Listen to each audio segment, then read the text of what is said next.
And we're live. Rich Mitch, I love you. Yeah,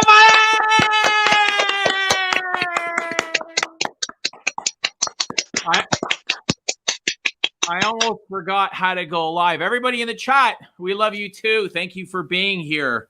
Rich Mitch, how are you doing, my friend? I'm well. How are you, man? I'm very good. Sunday evening, the kids are gone. The sun is it's just bursting down, and just came on to quickly say hello. And I know it's probably about midnight your time or just past, so we won't take up too much of your time. Just came and you know, we'll do a quick hello and check in with the viewers, see how everyone's doing. We'll see what's new with you. There's not a whole lot new with me. Just wearing really the same perfumes. How have you been? How's your weekend? It's been all right. Yeah, it's been a lazy weekend, really. It was That's warm yesterday. For, aren't they? That's exactly what weekends are for. So it was warm yesterday, but it was like more humid. And then I woke up today, and it was I'd say wall to wall, but it was just solid blue sky. There wasn't a cloud in the sky at all. So I thought, what better day to rearrange my perfumes than on like the hottest day that we've had so far. So I went through all of my spring and summer, and I changed them over from spring to summer. So I've got all like the citrusy stuff at the very front now, and like I wore Cologne Royale today by Dior. Is that still available? Yes, I think Cologne Royale is. You might be thinking of Cologne Blanche. Okay. Is Cologne Royale worth the money? No. Really? Really not. No. It's a sweet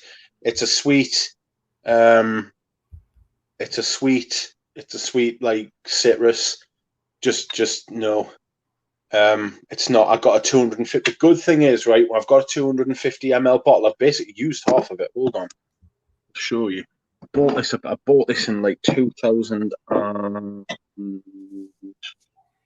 I bought this in 2000. I don't know if you can see that. Is that the baller size 250? No, that's the 250. Yeah. It looks huge in your hands. It is huge. Like the way you pop that lid. Can you just fondle that lid? I can't just fondle it. Wow. Hot. It's nice and gentle the way you touch it. It is. I'm very gentle with the big ones. Never figured a big guy with you is that gentle. I could be that guy. I'm so very gentle. I'm going to spray gentle giant. That's right. So tell us about. I'm not familiar with Cologne Royale for whatever reason.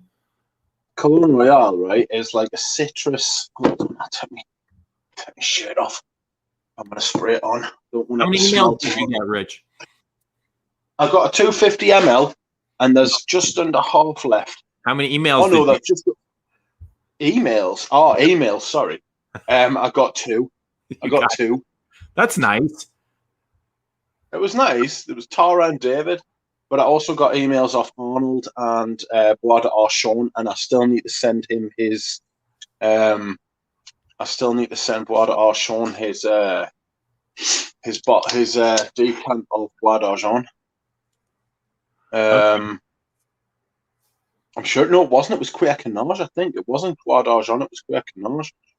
I'm gonna send him a couple other things as well. I don't know if he's here at the minute. But yes, it's Cologne Royale, right? Cologne Royale is basically like citruses, generic citrus, like no actual citrus on its own, right? Just like citruses, right? And then like something almost like sugary, powdery sweet.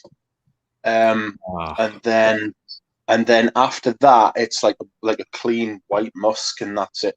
It sounds generic as fuck. It's so generic. It's very. I mean, it's the good thing is with a bottle. Excuse me. The good thing is with a bottle this size, right? It's you can just throw it on.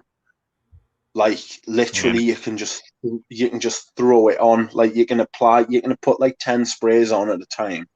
And you can put, if you put 10 sprays on at a time, you can do that like 3-4 times a day. It's very satisfying like that. It's refreshing.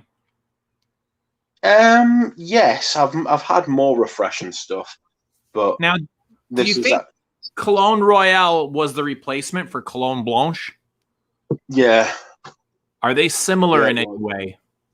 I don't think so. I think Cologne Blanche is much better. Is Cologne Royale similar to DH Sport?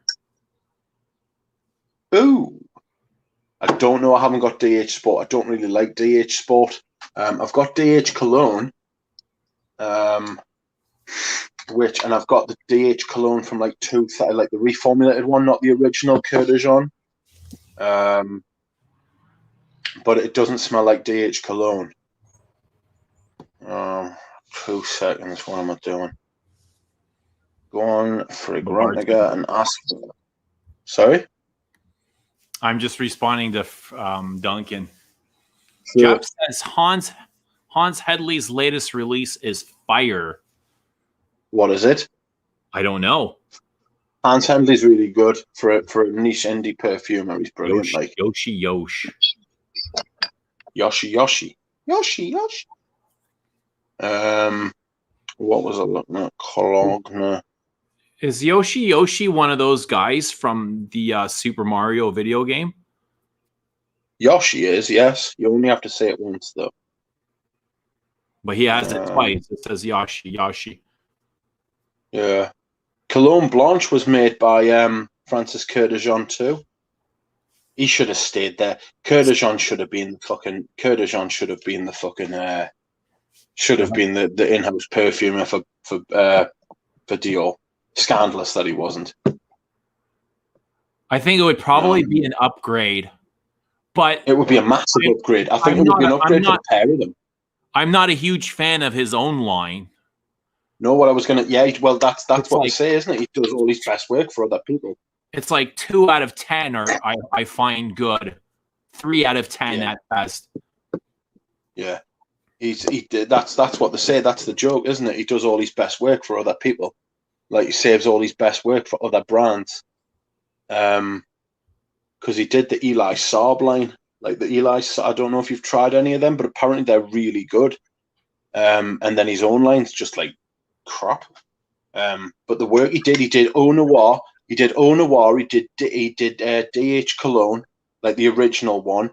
He did Cologne Blanche and Eau Noir. He did the original DH Cologne. I always thought it was Polish that did the original DH Cologne. Maybe you're right though. I don't know. We'll have a look at Dior Homme. What did you wear today? I've been wearing the same thing. Like I'm still wearing Celine. I've been wearing nothing but Celine for the past few weeks, and today I'm in Dans Paris, and I'm really liking this. It's just it's simple and effortless, and it doesn't take a lot out of me, and just something that I casually enjoy.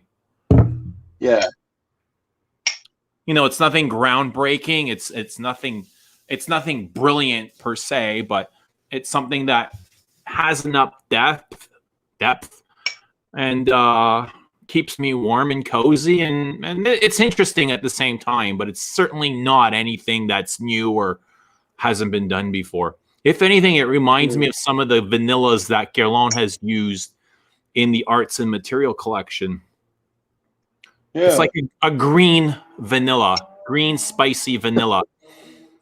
Slightly leathery. I think there's a tobacco note in here, like a powdery tobacco patchouli in the base to prop it up. Yeah. I find it very casual and cozy.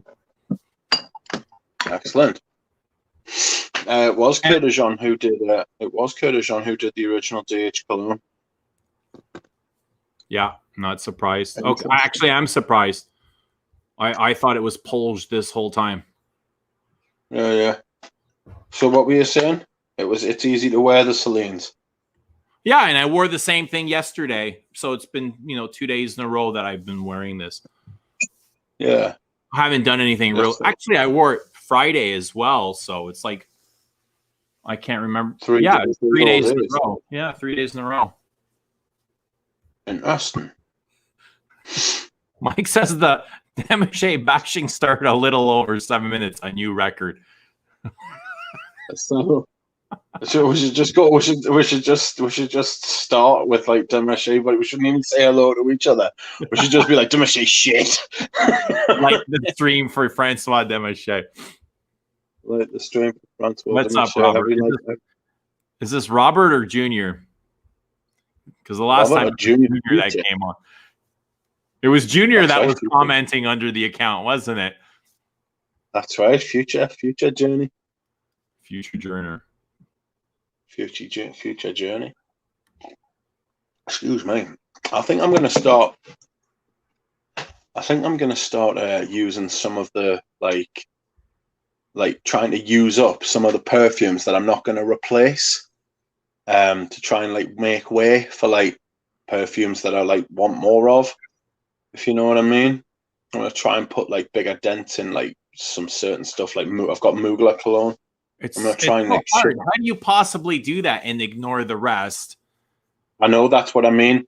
It's impossible. It's like, yeah. Like I wear these now, and I probably won't wear them again for, a year. That wouldn't be. It wouldn't be outrageous to say that. Yeah, your collection's smaller, bigger than mine though. And it's like I could think about wearing it, but there's always something else that comes up that's just as interesting, or if not better. Yeah. See, I think I'm looking at some of the stuff I've got. I've just got like some stuff I really want to. I don't know. I know it's always like, I don't know. You make plans and then they just kind of change by themselves. Yeah, in the moment. I wear like what I want to wear on the day, as well. So do I. Yeah. But there's I like these because they're casual and they're effortless. They're not heavy and they don't weigh me down. They're not stuffy. They're just like very airy and whimsical, but they're always there. They're always around. I know they're there. They're not. I wouldn't call them skin scents either. They're just very light, which I like. Robert, how did you like? Robert wore Celine Le Peau Nu today, which is kind of like a rosy iris. No. Very floral fragrance. How did you like that? Zhao was at the beach today. Zhao was at the beach? Photos of him in his swim shorts. That's right. Post those, Zhao. Duncan says he wanted to get rid of 100 cheapies and decided to part with 20 niche and mid-range instead. What? What's his collection looking at? Like, how big is it? I'm guessing it's fairly large, isn't it? Yeah. He's got some fucking great stuff. Is he more on the designer side or niche? His is more on the vintage designer like me. Probably looks like yours. Yeah, but his is like he's got some fucking obscure stuff, like that Arrogance pour on. That's where like I found out about that. He's got some outrageous stuff that you've never heard of before, and then you look it up and it looks great. So I wanted to ask you. You made a video the other day, telling everybody about Antoine Lee being your perfumer, which came as a huge relief to me. Yeah, why is that? Because I was scared that I was going to fucking let it slip at some point. So it was like, probably like every time we were on stream, I was like, "Oh God, like don't talk about it, don't mention it, don't fucking say it." I mean, it wouldn't have been a big deal if you did, because I mean, I didn't keep it airtight either. I dropped lots of hints, and a lot of people were guessing correctly at who it was, right? Yeah. I mean, I all but said it in a lot of my videos. I dropped enough hints where it was very evident of who it was. Yeah, a lot of people said they gave it away when you bought all the Les Indomitables. Right.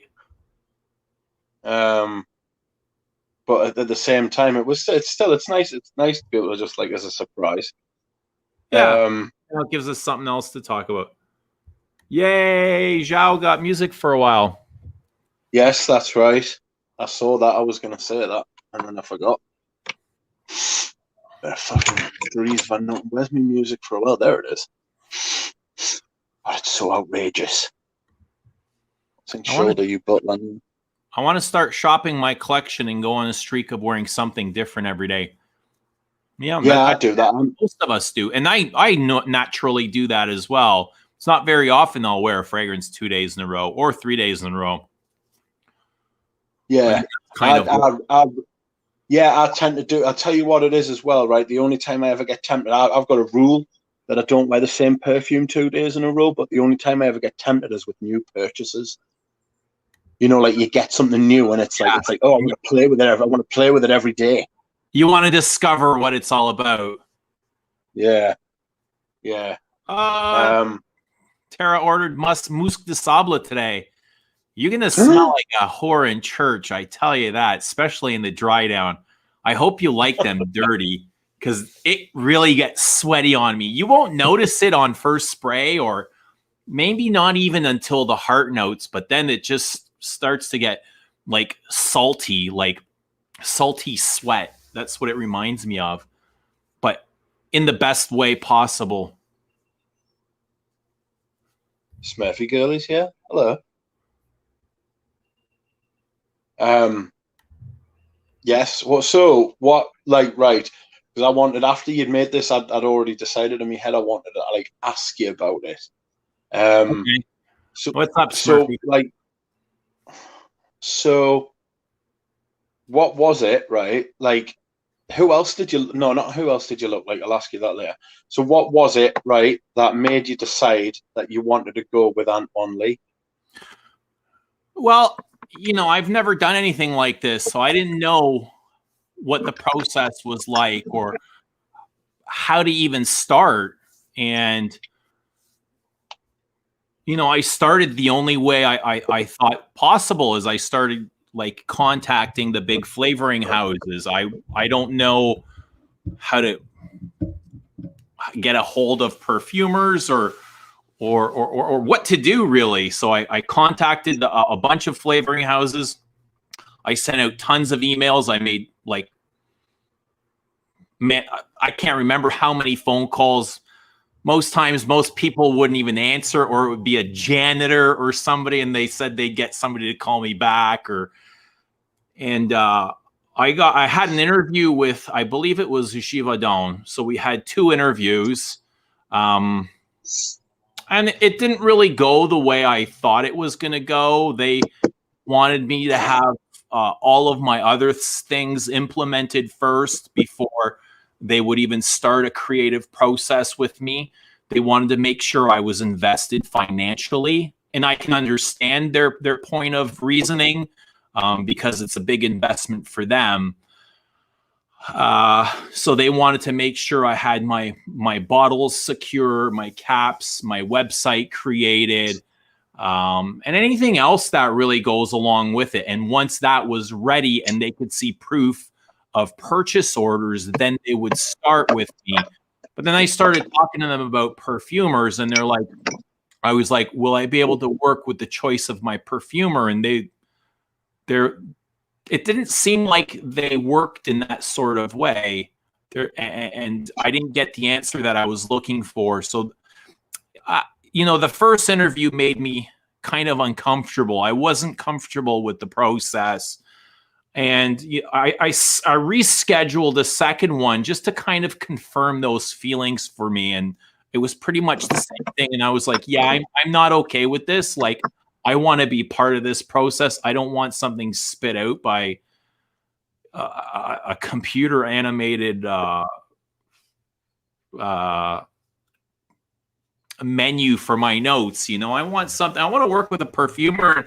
I want to be able to tell them what I want and what I don't want. And and all those sort of things. And when he sends me something, I want to say, I like this, but I want this changed, you know. I wanted something custom for me. So I wasn't comfortable with Givaudan. So at that point, I was like, I don't know what to do anymore. Like, I just kind of like, do I just give up? Do I quit?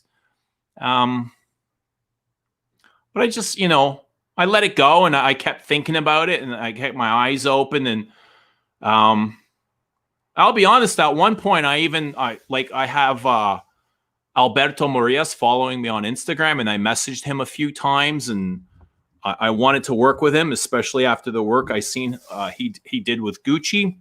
And he just simply never even read my messages. I can tell they went completely unread. I think he doesn't have time for that, or maybe he's just working with friends. I don't know how Jeremy was able to handle him.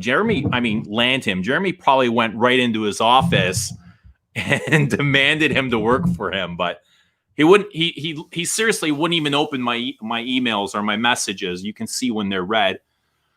Yeah, maybe he doesn't manage. Maybe it's just like an outgoing thing rather than an incoming thing. Right. Imagine the amount of messages he must get. Yeah, and you know, he's creating thousands of fragrances a day, and I'm sure he wants to work with the biggest brands and corporations to collect as much revenue as he can. And I'm just kind of a small fish in the pond that he has really no business working with for. So it was a little bit frustrating. I'll tell you that. And you know, George kind of offered, not kind of, he did offer to help, and I really appreciated that. But it was something I really wanted to do on my own without. And I know this sounds stupid, like I should take all the help that I can get. Especially from people that know the business and have done this before. But it's something I really wanted to do on my own. I think it's just an ego thing. Just so, you know, nobody can say or take it away from me. And then it was Houdini, really, who sent me a message one day last Christmas. It was maybe in December or November, and he's like, hey, because we chat, you know, on Instagram quite often, or just kind of message each other. And he's like, you got to check out this brand. Have you heard of them? Les Indemnidables. He's like, I know you like to collect brand things from certain brands, and I think this is really up your alley. You're going to like this type of perfume because it seems like your style of thing. And I was like, no, the name doesn't look familiar. But as soon as I searched it up, I noticed the logo, and I was like, yes, I've started to see this brand come up in my feed very often. I just wasn't able to place the name with the face of the brand. And I started looking into them, and I was like, oh, Antoine Lee, like there's a name. I was like, God, I'd love to work with him, but how do you like, that was the first thing I thought. I'd love to work with him, but how do you get in contact with this guy? Like, where do you find him? So I just on Fragrantica, there's like his portfolio, and you click on it, and it's like it tells you who he works for, and it was like Antoine Lee Olfactive Experience, and it takes you right to his website, and there is a link for contact, and I just sent him an email saying, hey, I'd love to create some perfumes, and I was wondering if you'd be interested in developing them for me. And that was like right during the Christmas. I think it was in between Christmas and New Year's Eve. I was sitting here. It was like 2 a.m. 2 a.m. in the morning. The kids were playing video games here. We were up all night at that time. We were up to like 4 a.m. every night, and they were playing video games, and I was just sitting here like sending out emails. And the next day I got a response from his agency saying, you know, Antoine's on holidays till the end of the year, but we spoke to him, and he's willing to meet with you on a Zoom like right after the holidays are over. And then he asked for a link to my YouTube channel for whatever reason. And I found that kind of surprising. And I was like, oh shit. Like, cause I was kind of, in a lot of the videos I was aggressive or mean, or I could have gotten like quite nasty, and I was like, I wonder what he's going to think. I'm not sure, but it was never mentioned. It was never brought up after, and we had our Zoom call, and everything worked out the way I had planned or thought it was going to, and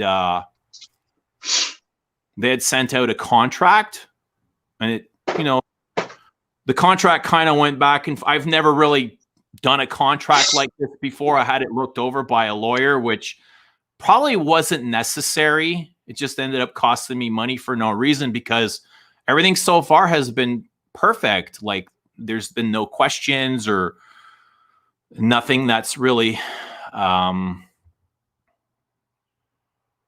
nothing that's made me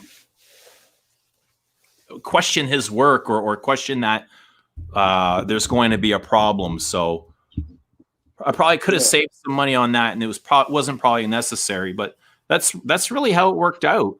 I don't know what else I could have done or who else I could have gone to, but I think it was only a matter of time, really. But so far, I believe that this has been the perfect fit, the most perfect fit. And I wouldn't trade this experience for any other, even looking back on hindsight. Like, I'm glad that I've landed with Antoine instead of Alberto right now. Yeah. Excellent. I'm sure you are. So, like, once you'd been in touch with him, was that like it? You hadn't decided to like shop around or anything after that? You thought like, no, not at all. That was like, I loved his approach to perfumery and his mindset and his attitude. And he's not about commercialization and mainstream, and he loves like unique stuff. And I'll tell you, he sent me a submission here, and I was like, fuck, Antoine, this smells like something that I like. This smells like something that I know already. I don't want to say what it is. He's like, what does it remind you of? And I told him, he's like, you know what? I've never smelt that. But if it reminds you of it, like, I don't want to release it. He was really adamant against it. Yeah. All right, that's cool.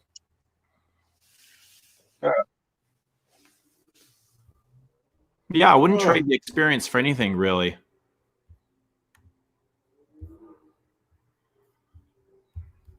So I don't know what else I can tell you. What else do you want to know? No, I'm just thinking like what I should ask you. I forgot what I was going to ask you earlier. I forgot what I've asked you, and then I said no, I'll ask you that afterwards, and I forgot what it was. Ugh. That's okay. I'm sure it'll come up. I don't know if there's anybody in the chat who's got anything to ask you about it. I saw Victor. Victor had a comment here I had highlighted, but there are smaller fragrance ateliers who would consider your business. Yeah, I'm sure there are. I just don't know them personally or don't know of them. I haven't smelled his Eris yet, but I'm hearing very good things. And I think his style, at least the submissions that I've got, have really changed from his days at Etat Libre d'Orage. I feel like they're much more rounded. They feel smooth. I haven't smelled all of his Eldo works, but they were very aggressive and bold and quite butch. I thought Rien was quite butch. It is. It's like Rien. It's very strange. I got medicinal from it. I got medicinal from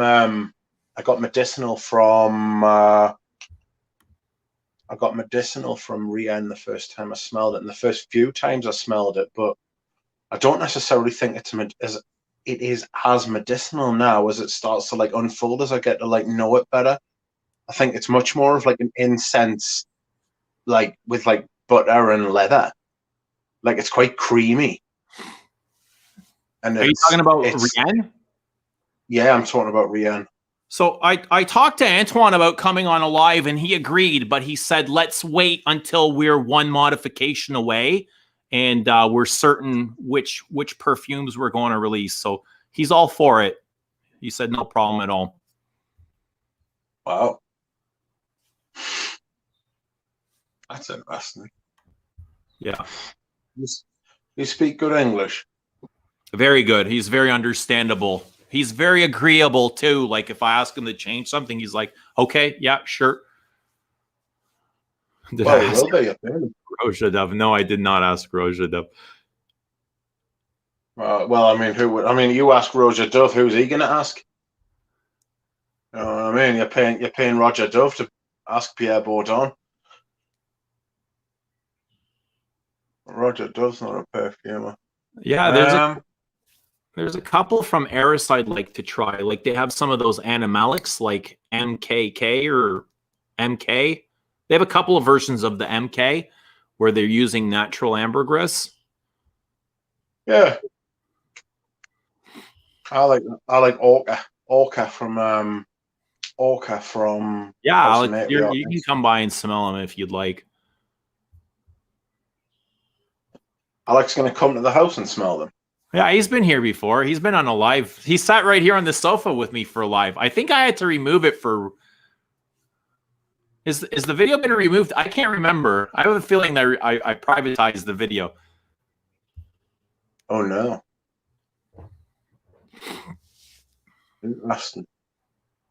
So, how far are you away from your second? How far are you away from your second like submissions? So here's another thing, and he never said this. This is kind of something that I put together in my own mind just from the things that he said, because I have a feeling that what he's sent me is things that he's put together without being in a lab.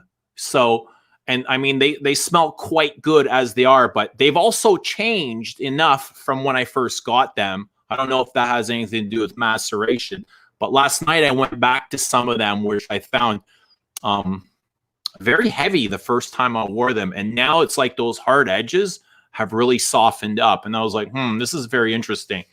And I think when he created these, France was in lockdown. So he must have had, he must have created the formula, sent it into the atelier, and they would be sending them back to him. I don't think he was actually in the lab creating these. So the last Zoom call we had, he said the next day he had to take a train to the atelier, which was like a few hundred kilometers away from him. And he was actually going to be in the lab working on them this time. So I think he's going to have, he was going to, like on the next modification, he's going to have much more exposure to different things. At least, he didn't say, these aren't his words. This is just kind of something that I've formulated in my own thoughts. Yeah. But he said it'll be a couple of weeks before I'll get any changes. Yeah. So, well, you said as well that you've got like the bottling and everything sorted out. Yeah. Like, what was the story behind that? Like, how did that come about? Sorry, say that again. How did, I know my voice broke a little bit there. How did you get like the bottling sorted out? Because you said you'd had that sorted out as well. So how did that come about? Well, I found a bottle that I'm happy with. I haven't put in a purchase order yet, but I mean, when the time comes, I know which bottle I'm going to select. And I've probably got about 50 samples of different bottles.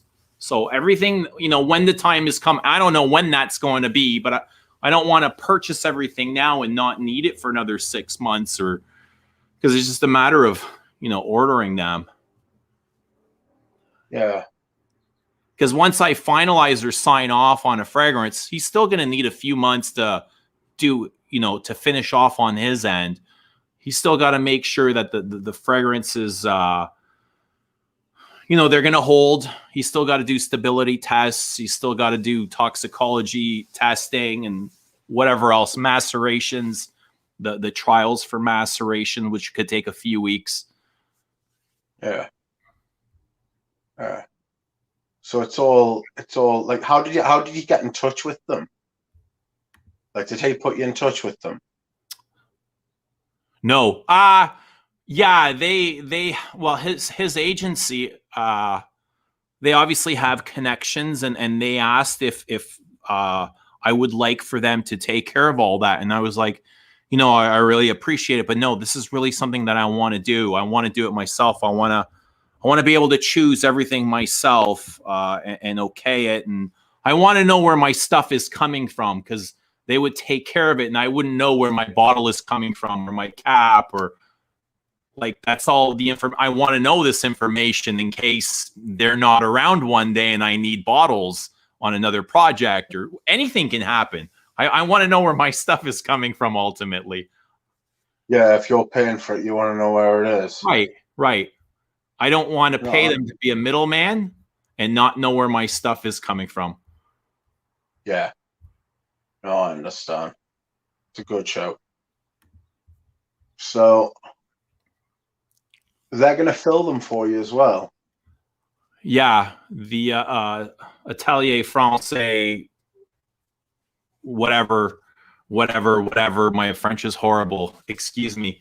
They're going to fill them. So the owners of Les Indemnidables have their own, I guess, material factory, and they're going to bottle them and package them and label them, and I guess once they're all completed, they'll ship them over on a pallet. Excellent. Yeah, and Remy, the owner of the Atelier, he's been doing this for about 3 decades. I think when he started, he worked with Olivier Polge. Jacques Polge. No, Olivier. I think he came up with Olivier Polge. How old's Olivier? I don't know. I'm guessing at least 50. Jesus. How old's his fella? I'm guessing at least 20 years older than him. I don't know. I don't know how old they are. I wouldn't mind knowing how old all these people are. It's just. I don't know why. I always think that Olivier Polge is like still in his 30s. You know what I mean? So I've got to like change. I'm going to change topic completely here. I saw somebody ask the question. I think it was going solo. Ask the question. Did you see Christo's latest video? I did. The live stream. What did you think? Have you spoken to him? I have not. What did you think? I think he made it. I think like I watched it in real time, and I was like, whoa. I'm not surprised. I knew he was feeling like that for a very long time. Yeah. I think I feel a bit like the way he feels. I think a lot of people feel like that. Yeah. As well. It looked like he was frustrated. Yeah. Yeah. I think a lot of people feel the same way. Maybe he's not at the end of that tether like he is. But a lot of people feel like the fragrance community's basically become like a fucking, well, what I've been saying, it's become like a QVC, like an infomercial channel, like where you don't go to learn there about the products, you go to learn there, like you don't go to learn there anything, you go there to be sold stuff. And like people like I totally understood what he was saying. He totally had a great point. It's just such a massive shame. Such a massive shame because he's probably one of the best reviewers. I remember his old reviews when he was sitting like sweaty in an Indonesian apartment. Yeah. You know, he was like sweating balls. All right. And it's like, yeah, it's just, I noticed as well, he'd left it 10 years.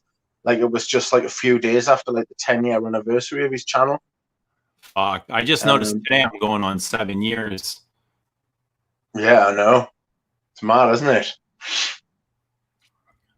No, I haven't spoken to him a whole lot since he left. I sent him I sent him a link one day to one of our live streams, and he missed it, and he responded, "I'll come on the next one." And then a few weeks later, I sent him another link, and there was just no response. So I don't know. He must be going through something. I don't want to speak for him. No. But no, I imagine he'll be all right. I'm sure he will. Is Tara coming to Toronto? Is Tara coming to Toronto? Is Tara coming to Toronto? You're miles back with the comments. I guess I was talking and I wasn't able to focus on them. Oh, what else was I going to talk about tonight? Somebody sent you $3 for the haircut. I haven't got there yet, but thank you, Alex Chu, for the super chat. I didn't notice it. Thank you. I just got lost. Rich has me distracted here. That's right. I'm distracting everybody. I know what I was going to ask you. What I wanted to talk about as well. No, Jack, I will not make adverts. What do you mean, like commercials? Yes, that's right. You're going to make like commercials for your perfumes, or are you just going to do it through the power of ChewYube? How will distribution work? I don't know, man. I'm completely bootlegging this for the first time ever, so it's a new process for me that I haven't figured out entirely. I just know I got to be prepared for it when the time is right, and when I find out, you guys will find out. That's all I can say, really. Yeah. Morning, do Jared. Sexy commercials featuring Rich. That's what Tara says. Maybe I can get like Tara and Eva to be models for the commercials. Who else can I get? Right. Me. I can get you. Maybe I get Catherine too. Yeah. Oh, do you know what I've just sprayed about 10 sprays of Amouage Diamant on my left hand, and I can't smell it. Diamant? That is absolutely frightening. I've sprayed about 10 sprays of Diamant on my left hand, and I can't smell it. I'm worried about my nose. I actually went back to a video that I recorded about 2 years ago, and I found one of Yoshi's comments on there. I was like surprised because I don't remember his comments on my videos till these live streams started, or he was commenting under a different name. Yeah. And yeah,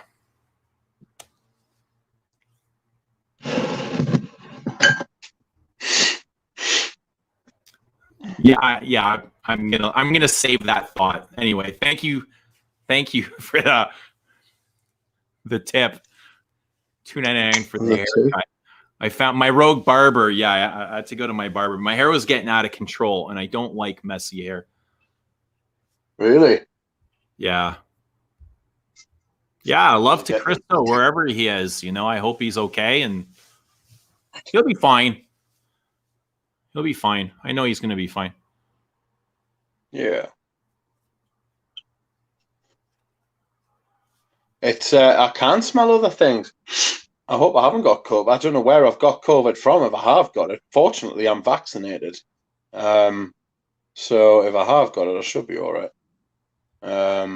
But I just can't smell it. I've sprayed it on my hand about 10 times. I just cannot smell it for the life of us. I can smell it. I can smell Viking on the other hand. Will you be sending anyone else? Eugene's going to do a suitable commercial next year to launch his fragrance. Oh dear, I hope not. How are you going to advertise it? Have you thought about that? What do you mean advertise it? How are you going to advertise it? How are you going to sell it? Like, if no one's going to buy it, if they don't know it exists, are you going to set up a website? Well, yeah, I got to have a website. How else am I going to sell it? Exactly, that's what I mean. What I just said. Eva's game if Tara is. I'm going to leave that to you, Rich. I'm going to hire you for all the logistics. You have much more time than I do. I do have more time than you do. It's true. First order of business will be getting Eva and Tara. Yeah, we got to get them on. Tara? But they got to work cheap. They got to be affordable. They got to work for free bottles. Work for free bottles. That's right. Opinions are their own. I haven't seen any Halston. I don't even know who the hell Halston is. I don't watch You've never Netflix. heard of Halston? No, I don't watch TV. Dude, I don't watch the news. I don't know when we're coming out of lockdown. I don't know anything. Like, I don't watch media. I don't like it. No, I don't watch the news anymore. Like any of it. I spend way too much on YouTube as it is. Yeah, YouTube. The thing with YouTube is you can choose what you're watching. I mean, it's like you can just like no, switch over to something else. Whereas on the TV sort of like tends to try and give you what you want to watch, what they say you need to watch. Right. Absolutely. But talking about perfume, if we want to talk about perfume, right? So I wanted to ask you, because you've said many times before you're not really bothered about like changing when your perfume, like about what you wear. You'll wear anything, anytime. What do you mean? Do you have like much? Like you would wear anything. You would wear any of your fragrances any time of year. I mean, like you're not bothered. Reason I would never wear Mitsuko EDP in the summertime ever. Like I did it once, and I'll never do it again. Right. Maybe one spray, but no, not in the summer times in Canada. They're intense and they're immense and they're extremely hot. And two things I didn't enjoy in the Canadian humidity is wearing heavy perfume or smoking. Smoking in this humidity is fatal. It's right. And deadly just because the air is so damn thick. Just breathing the air feels like you're smoking. Yeah, when it's very thick. Yeah, I know what you mean. Excuse me. Drop me bottle. Obligatory bottle drop. I've got the hiccups now. Excuse me. So, like, what I was gonna say was, right? Are there any sort of like summer like colognes, or like what you think makes a summer cologne? Is it as simple as just like citruses? You know, or is there anything like? Is there any like sort of summer colognes? Because I'll tell you, like those colognes, they don't even work here very good in this humidity. That we go through a spell where whatever you wear is just like you're wasting your sprays because within minutes they just kind of wash. At least on me, because I work in a manufacturing industrial factory, and we don't have climate control, so. And it's 10 degrees hotter inside than it is inside. So within moments of walking in there, I'm already sweating. So anything I sweat just kind of like washes right off of me. But for warm weather, I guess citruses are the best here. Citruses with a musk base. But those don't work. They don't work for me. If I put on something like that, like Chanel's eau de cologne, or let's say even Jicky, which has a very citrusy top, this aromatic eau de cologne top, it's completely useless. If I wear the eau de cologne Guerlains, they're completely useless. For something like that, where I want it to last, I would have to wear like, let's say, a Peace Marine, which is citrusy, but it's got enough spice and woods where it might potentially stick to my skin. Or I think Bigarade Concentré is pretty good. Terre de Hermes Eau Très Fresh is good for that. Right. I got to think about the things that I did a summer list last year, and I think that list probably won't change a whole lot for me. Right. Because I was looking at some of mine today. And I was thinking, like, with some of the stuff, I've definitely gone nose blind. I've definitely, like, stuck something up my nose. I can't smell anything. So what I was going to say was, like, there are certain like styles like do you think it's more ingredients or a style that makes like a summer cologne? Well, it's both. Because The ingredients make the style. If you want to know right, the cologne, it's mostly aromatics and citrus. yeah, But those are they're futile here. They don't help. They're worthless. I honestly, if I want to wear Chanel's eau de cologne, my favorite time to wear it is in the winter, and I can smell it for 10 hours on me. If I wear it in the yeah, summer, it's useless. After 20 minutes, it's like gonzo.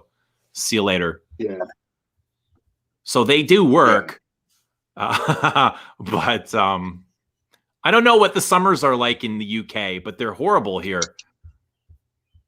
yeah. The summers are pretty mild here. We don't get massive humidity living on an island. You don't get huge fronts of humidity because there's the sea's like never far away to like just sweep it away. You don't get much. You don't get much humidity here. You don't get us wrong. It can get humid, but not very much, and not for very long either. Where it's much more fresh in this country. Even when it's really hot, it's still usually quite fresh. It's like I say, because you're never very far from the coast, really. Right. So, but you do like today was like quite warm. It was like I was texting you and I was like, "Oh, it's hot as fuck," and you were like, "Oh, what is it?" And I was like, "It's the low 20s," and you were like, "Oh, that's like room temperature, that." And I was like, "Oh, I a hot room's temperature." I was like, "Fucking, I'm sweltering, especially up north. We can't hack it." It is pleasant. It is pleasant when it's hot here. Like when the weather's nice here, it's lovely. It's not. It's no like you don't get much extreme weather in the UK. So that's about where we're at. You get like, I say I could wear something. I could wear something like Reef Gauche pour on in the summer here. That'd be way too heavy Even for though, you because that's a very yeah, heavy. exactly. Yeah, exactly. It's still it's clean, but it's thick, and you could probably get away with the thickness only on like the most humid of days. Could you not wear this? There's definitely something wrong with my nose. I can't smell anything. You know what I think would be good for that humidity is the new Hermes H24. Get away. Quite a bit of musk in it, so it would it could potentially survive the heat. Yeah, you could wear that. You could try and wear some. You could try and wear some of that to cut through. Yeah, but I'm not looking forward to the summer, especially for wearing perfume. Yeah. Or for being outside. The summers aren't very enjoyable here. They're like the moment you go outside, I know people are probably looking at me like this guy's crazy, but the moment you go outside, it's just like you instantly become drenched. Like it starts coming out of your pores. Yeah. And it's it's forcing it out of you. Forcing it out of you. Yuck. And Jared's like, it's like that where I live every single day. Sick. Where does he live? I can imagine Ashbrook. I can imagine it's awful for Ashbrook. Oh, yeah. So I imagine our collections would look vastly different where people that live out there wear a lot of freshies. And here we can enjoy heavier perfumes. Like I can wear heavy perfumes, Frederick Malls or, Dior exclusives 3 months of the year easily and not be affected by it. August, winter, and well into the spring. I was wearing Fumerie Turk just a couple of days ago where the weather is still somewhat nice and you can wear heavier perfumes. Yeah.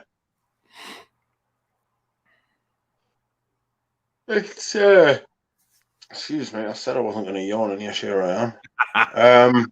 Duncan's going to get on your ass if you keep it up. Duncan, that's right. I promised Duncan. I'm starting to be able to smell stuff again now. Everybody will be delighted to know. That is fucking terrified me. That Imagine if you lost your sense of smell. You know, like with your collection. Right. Like you just one day you just got like a bang on the head and you You mean lost your like sense of smell. for the rest of your life? Yeah. It would just be the worst shit ever. Hmm. This You would DMR. something else. You would survive. Sorry? You would survive. It wouldn't be the end of the world. It would suck for a bit. It would suck. It would suck a lot after all the money I've spent on perfume. It would suck considerably. You would sell it. You would find something else. You would find another distraction. I'd have to start playing video games or something. Oh God, no. No. No. I don't know if there's anything worse that I don't think I can't tolerate video games, not for a moment. That's so strange. Then again, I grew up on like you might have been like the generation slightly above me where you were just like video games off of like nerds, get out of here. Well, my first system was a VIC-20, and before that was ColecoVision and Atari. So I remember friends having Coleco and Atari, but the first I had a computer, I got a VIC-20, and we played video games on there. And after that, it was Nintendo, the original Nintendo, and it was all still very 2D. And I kind of enjoyed those because they were very simple. But now I see the things my kids play. I'm like, oh my Lord, like it gives me a headache. Everything is spinning and everything is moving so fast, and it's like first player point of view or whatever they call it. Like you're not in the game, but your hands are. It's like it's quite strange to me, to be honest. Yeah. Alien. It's quite unusual. No, I know. But are you the original Donkey Kong, Centipede, Frogger, Pac-Man, Alex the Kid? What was the Space Invaders? Like those were legendary games. Yes, that's right. Space Invaders. You can get crisps now. You don't call them crisps, do you? You can get crisps now called Space Invaders, and they're in the little shape of like the actual like little things that used to like come to get you. Yeah. Or Space Raiders. Space Raiders. That's what they're called. Yeah. Alex the Kid and Sonic. Yes, Eva remembers Alex the Kid. Alex the Kid, I could never, there was a certain level I could never get past, and it haunts us to this very day. Anyway, before I start having tested, common symptom, also do take maintenance meds, not for pain. I don't know what maintenance meds means. Common symptom.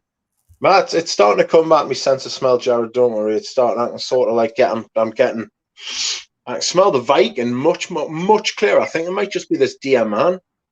Maybe this DMN just needs to open up a bit. What's up with your nose? Did you catch something?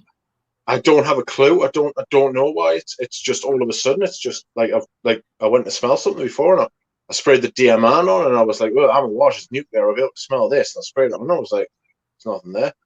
I was like, "Oh." I think I just need to open up that bottle of DMN. It's been sat in its bottle for a long time. Yeah, that sometimes happens to me more often with Dior than anything else. You need to get some air into those bottles. Yes, absolutely. You need to. It's happened with Toba Kalar. When I first sprayed that, I was like, "Oh Lord, what is this? It's all sweet. It's all peach. It's all honey." And now it's like I can barely even recognize the peach. It's the sweet is really toned down. I was like, is this me? Is it my mind? Is something playing tricks on me? Is it the perfume changing? Like, what's going on here? But with Dior, there's this pattern, and it keeps repeating itself. Yeah, I do wonder when stuff like that happens. Is it me or is it the perfume? Right? It's like, is it me that's changing, or is it them? It could be it could be the weather, it could be skin chemistry, it could be your diet, it could be fatigue, it could be a number of things. Yeah. Dehydration. I wake up tomorrow morning and my fucking sense of smell will be like roaring back.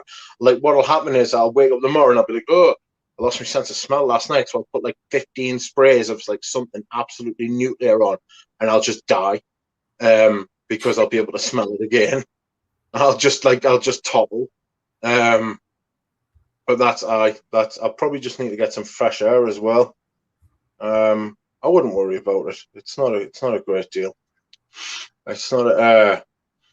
See, I'm getting that. The Diamant. God, Diamant's really nice. Diamant's absolutely lovely. Is that a lavender Diamant? No, it's a. Oh God, it's a floral, but I can't remember what it is. God, what's it called? What's it called? The flower? It's a great big flower. It's not a carnation. What's it called? Oh, for God's sake. Is it white? Is it lilac? I think so. Lily? No. Violet? Keep going. No. Oh, no. It's Tuberose? It's not hyacinth. Jasmine? It's not hyacinth. No. It's not white. What is it? Not iris? What is it? I'm gonna have a look at it. Help him out. Man. Oh, Where is it? What is it? I'm not peony. Peony's almost like rose. Yeah, peonies. Yeah, it's a lovely peony, sort of peony vetiver sort of smell. It's got some powderiness in it from an iris. It's woody. It's got a little bit of incense at the top, a little bit spicy, like a tiny bit spicy. I think you would quite like it because it's quite floral. It's got a jammy sort of fruitiness to it as well, but it's not fruity or sweet, even though I've just said it's fruity and sweet. It's You're such a contradiction, or maybe you're just I'm a walking contradiction, or either that or I don't know what I'm talking about. You're just a dick. Maybe I'm just a dick. A duck. Dick is dangerously close to duck. So are these actually your words on screen that Demi quoted? No man ever steps in the same river twice, for it's not the same river, and he's not the same man. Rich Mitch on Perfume. I like that quote very much. It's very much. Who's quoted that? What's this? Have I never fucking what? Demi's taking the piss. That's actually very true. It's a very true quote. Eugene hates me. Why do I hate Jonathan? No, I don't hate anybody. Rich Mitch on Perfume. Sorry, did I miss something? I should have just taken the credit for that because it is very good. But no, I don't think I've ever said that before. Jonathan's asking, so the last time we talked about the sourcing of materials and the price point, or do you want to, I don't have the information for either yet, or I haven't really finalized any. I'm honestly still months away from all that. I don't know. The sourcing, the materials, the percentages, I don't have those yet. I have a list of the materials that are in the perfumes, but I don't have percentages yet. So once the perfumes are finalized, I'll be able to share a lot more of that because they're going to change. I imagine it could be severely, drastically. The third perfume we're redoing all over again. So I don't have any information on the third perfume yet. So we've all of the third perfumes, we've wiped them out. Like they're gone, they're done. So we're going to restart them all over again, which I'm quite happy about. And I'm glad that he's very agreeable about that. What was wrong? What was wrong with it? Like without going into like specifics. He's kind of, I don't know if it, well, it's not a language barrier because he speaks English very, very clearly.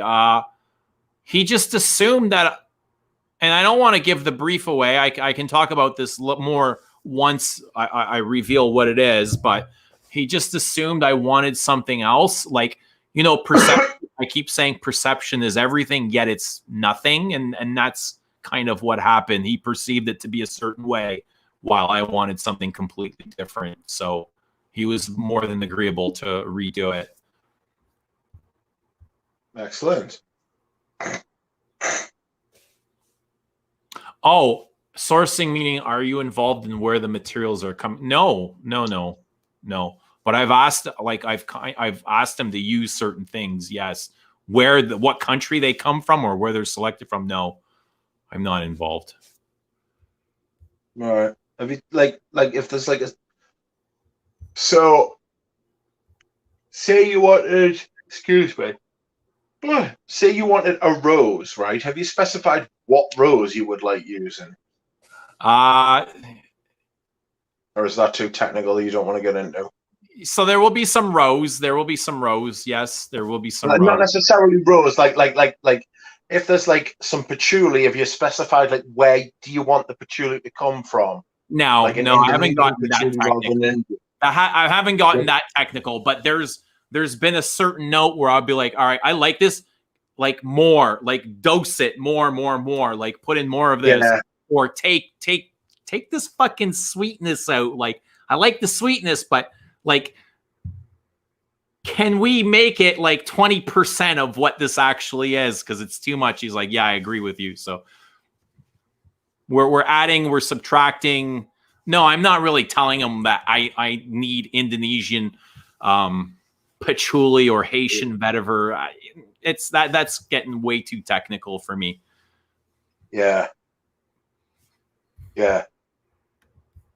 That's good. I'm sure, but whatever he's using is very high quality. Yeah. No, I understand that. So have you smelled the new Viking cologne? I have not, but I smelled Viking briefly somewhere, and I thought this was pretty pleasant.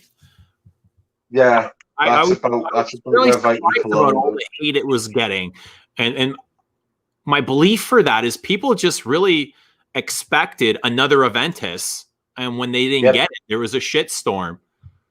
Yep, people just want Aventus over and over and over again. Yes, I totally agree. That's why they released Aventus cologne. I totally agree with you. That's why they released Aventus cologne. They released Aventus cologne to satisfy the needs of those, like to satisfy the fucking voices of people who are just like Aventus. People are like zombies for Aventus. Like zombies are like, oh, right. People are like zombies are like brains, like fragrance, like fragrance. People are just like Aventus. I must have Aventus. Just like walking in hordes in the middle of the night, like coming to like get your bottle of Aventus. It's like people are like absolute zombies for it. They're just like they're blind to everything else. It's all they care about is Aventus. How else can you drop panties if there's no Aventus? And I think that's kind of the Chanel. Every time Chanel releases an exclusive, it's shit, it's no good, and it's like people have this expectation that it's going to be another Coromandel or a Woody Oriental or something along that line. Or another Creadorusi, yeah. Right, yeah. When they released Boy, it was like, what is this? Well, there's only so many Coromandels they can do. And now that they released Le Lion, which is a big, bold perfume, anything they release after this is going to be like considered shit next to it because they're going to expect another Le Lion. I smelled Le Lion in the shop from a bottle of like Chanel's Le Lion. I smelled it on a card and it smelled completely different to what it smells like on my skin. It was crazy because I've never sprayed it. I've never sprayed it on a card before. I've only ever sprayed. What did you spray? Le Lion?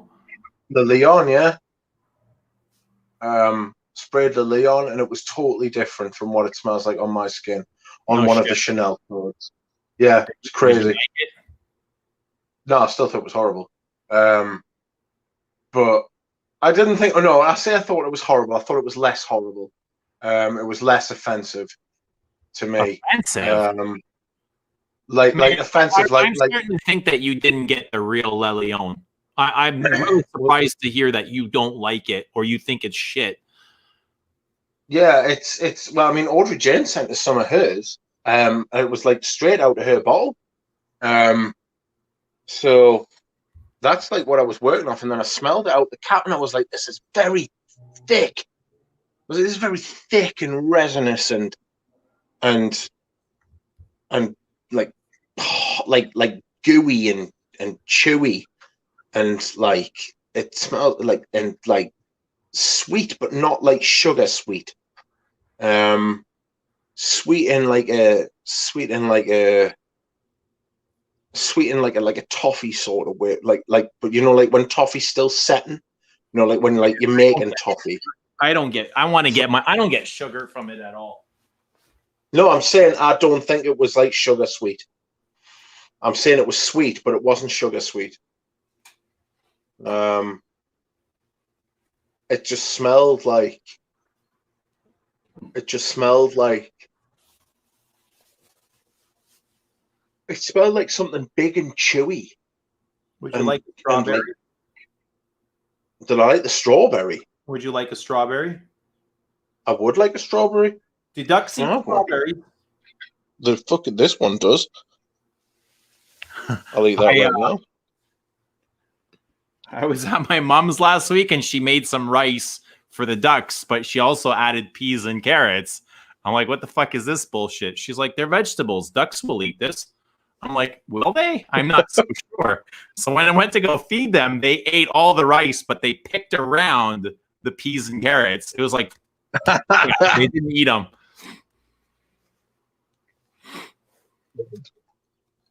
We don't like anything that's healthy for. We'll just eat carbs. Yeah, fucking fatties, eh? Fat ducks, that's right. Just fat ducks. Dat fucks. This is a punch in the face. It's so big, isn't it? It's so big.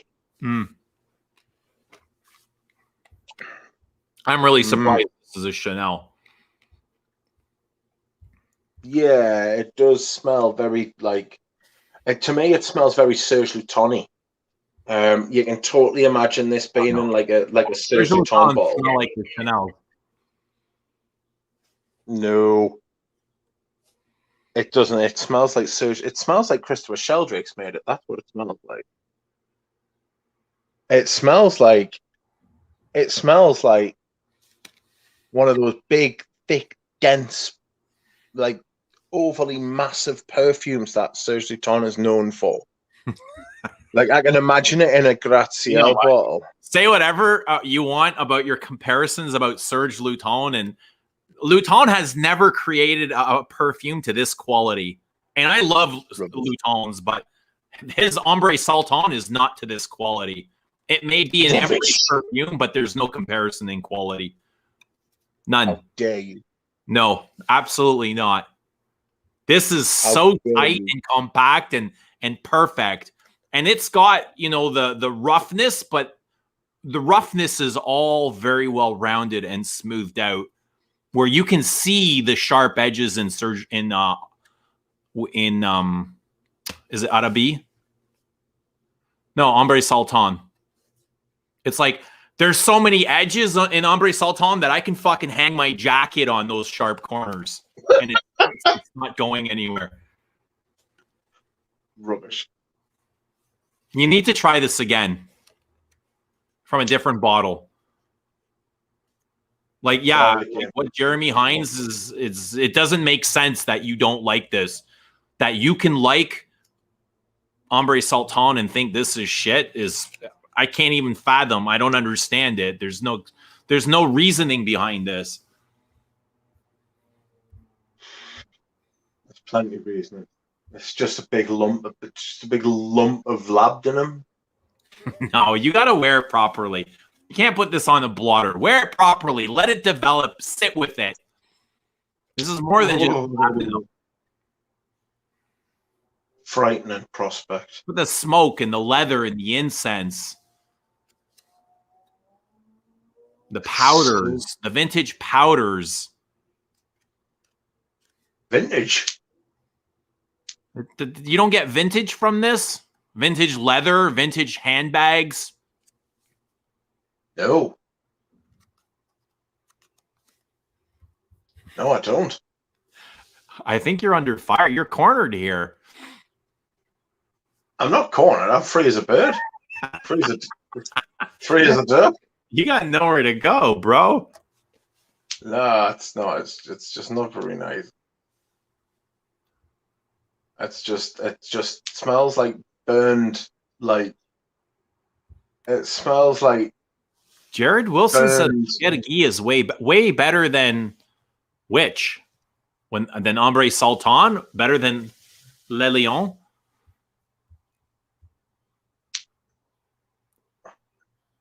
Oh, actually, a test game reviews. I think this is going to be one of those releases that, one of the best releases in 20 years. One of those types of fragrances. I can't see it. I cannot see it. I cannot see it at all. I think a lot of people who are into Chanel will get it and they'll love it. Well, people are into Chanel because they have good taste. No, They'll make good perfume. That's definitely not the case. What's that? What did you say? I said people are into Chanel because they have good taste and they make no. I tell you what, right?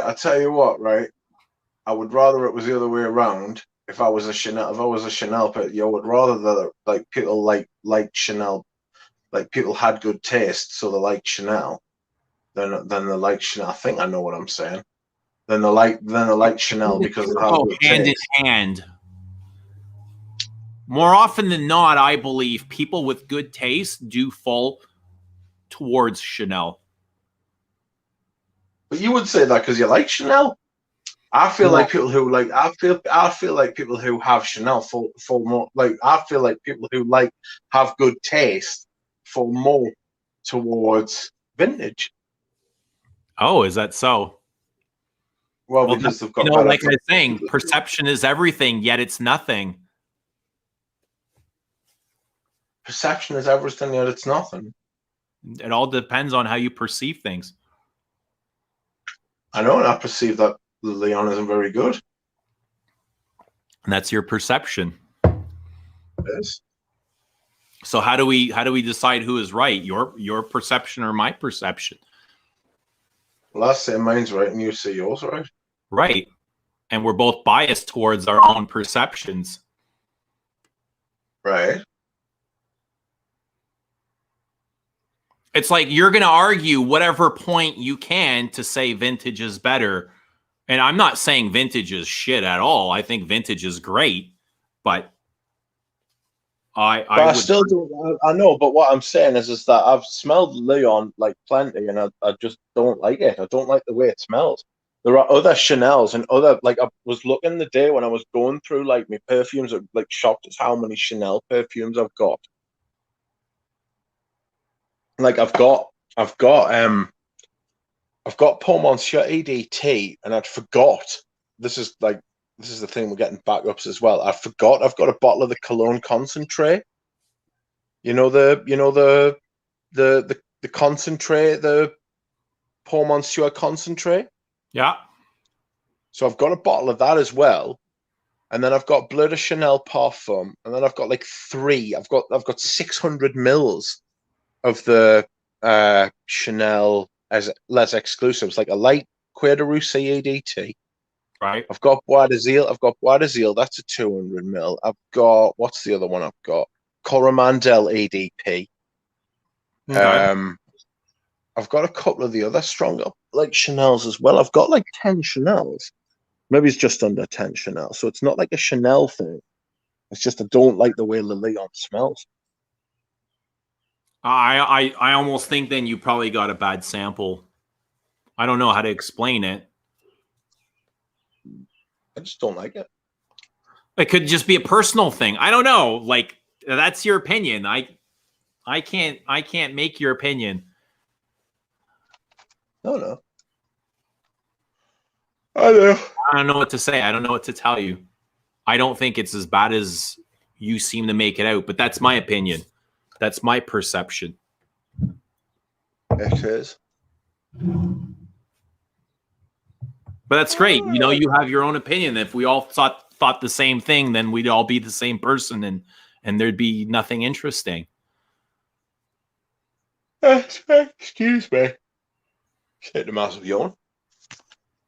Oh. So, I got a Russian Lilian sample. I didn't. I got it off Audrey Jane. Where did she get her sample from? I'm sure she got a bottle. I'm sure she's got a bottle. But I didn't care. I didn't care for it at all. She told us, I'll ask her. She'll be asleep now. Maybe Rich got a Russian Lilian sample. I wouldn't buy anything from the Russian Federation, to be honest. There's like been loads of times when I've put stuff in my basket and then gone to buy it, and I've realized where it's coming from and been like, whoa, no. Terrifying, thinking you get, oh yeah, happened a couple of times with a vintage derby. Caboose comment of the year. What's it said? I can't see it. It's highlighted. Sent him a stool sample. Oh dear.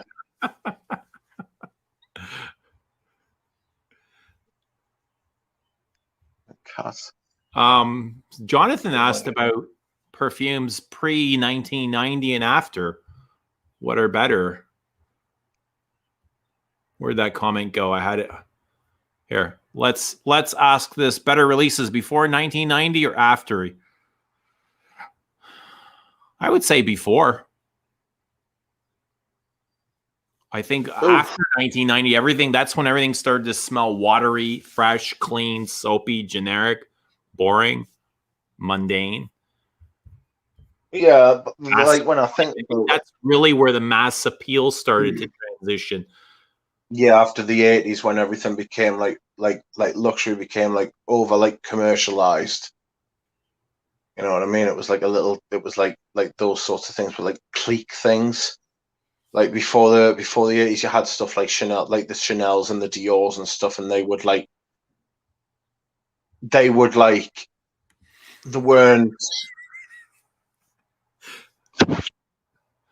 American, like they weren't like, I don't want to say Americanized, but they weren't over commercialized.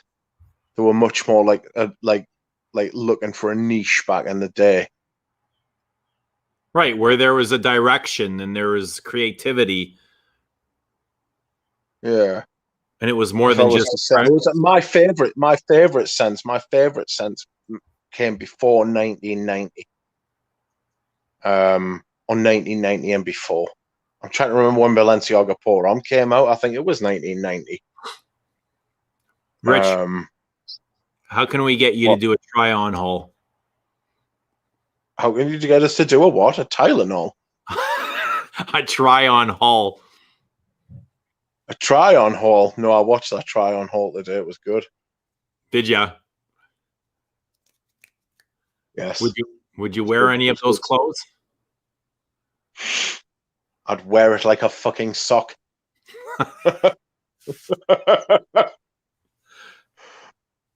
Oh dear. It was good times. I think you're frozen. You have? No, I'm here. The pictures. In fairness, you're still going to get, I don't know about the designer world, you're still going to get some pretty good pieces. I'm not saying that everything now is shit, and I'm not saying that everything before 1990 was fantastic. They had a lot of hits and misses. You just got to find something that you connect with. Not everything is shit today. Not everything was fantastic pre-1990, but not everything is great either. Just find shite before 1990 as well. I've smelled most of it. Sorry? Plenty of shite before 1990 as well. Yeah, for sure. Most of my favorite fragrances are about 1991, 1992 or before. Because Balenciaga's probably my favorite fragrance. Right. And it's like, So what what do you think was the marketing brief behind Balenciaga? What was the inspiration for it? I've got absolutely no idea. To this day, it's still, this is one of the things I like about it. Like, to this day, it's still like what the hell was going on? I've got no idea what that fragrance is about. Still, I sort of Right. feel like I know what it is. I sort of feel like I know what it is, and it's like all of a sudden I just don't. It's absolutely crazy. It's like whack-a-mole. How you think you've nailed it, and then just like something else just pops up like in completely the opposite direction. I like that about it. Is there not a brief anywhere online on maybe Fragrantica or Base Notes, or does Balenciaga have a website talking about the Pour Homme? I wouldn't have thought so. We could go and have a look. I'll look at Balenciaga Pour Homme. Let's have a look at, yeah. Because it would be interesting. Sorry? Understood. Rich, Judico. Hello. are you used to spraying into socks? No. I've sprayed my shoes before with Dolce & Gabbana K. Well, I wouldn't put that shit on my shoes, to be fair. Like, It makes too for much respect for my shoes. No, there's no brief. There's no marketing spiel. There's nothing. It just says it's an amber woody fragrance for men. Launched in 1990. The nose behind it is at Gerard Anthony. Gerard Anthony's a good nose. I've seen him do a lot of like Guy Robert's a good nose as well. Don't worry, Jack. I got it. I got it. What you got? He says we didn't catch the joke. It's okay. So the same perfume I did Iquitos by Alain Delon. He did Azzaro Pour Homme, Balenciaga, Cristobal. I'm looking for other like famous stuff he did. Did Grey's Homme, Grey Homme, Boss in Motion. Ooh, I wouldn't admit that if I were you. Did Milan by Lalique. It's got an outrageous bottle, the one with like that looks like a vase. He's done a lot of fragrances by Nikos Oskal. Not that I've ever heard of them. He's done a lot of Paco Rabanne. All right, Salvador Dali.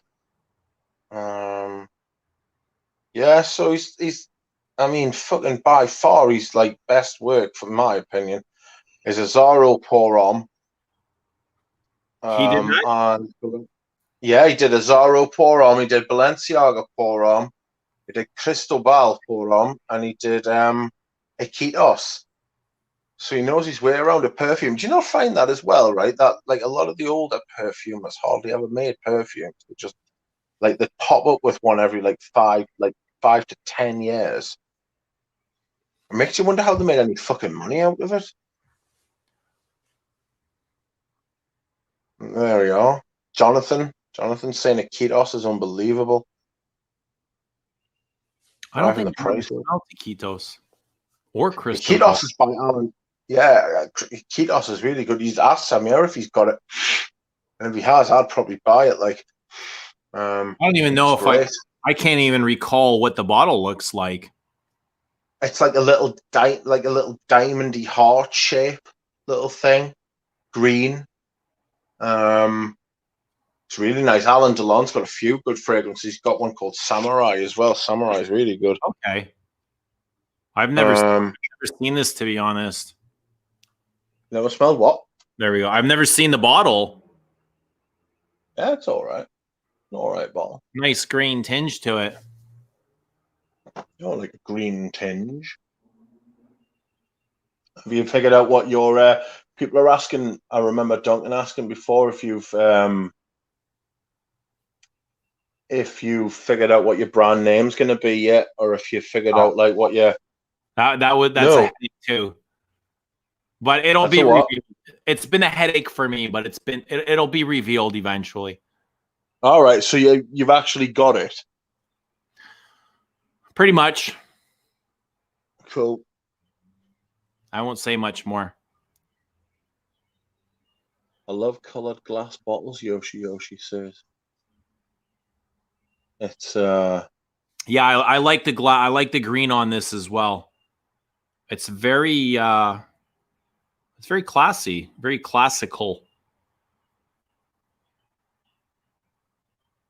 Smells good, incorporated. I imagine there's a shitload of oak moss in here. I don't know that there is, actually. In Iquitos, I don't know that there is.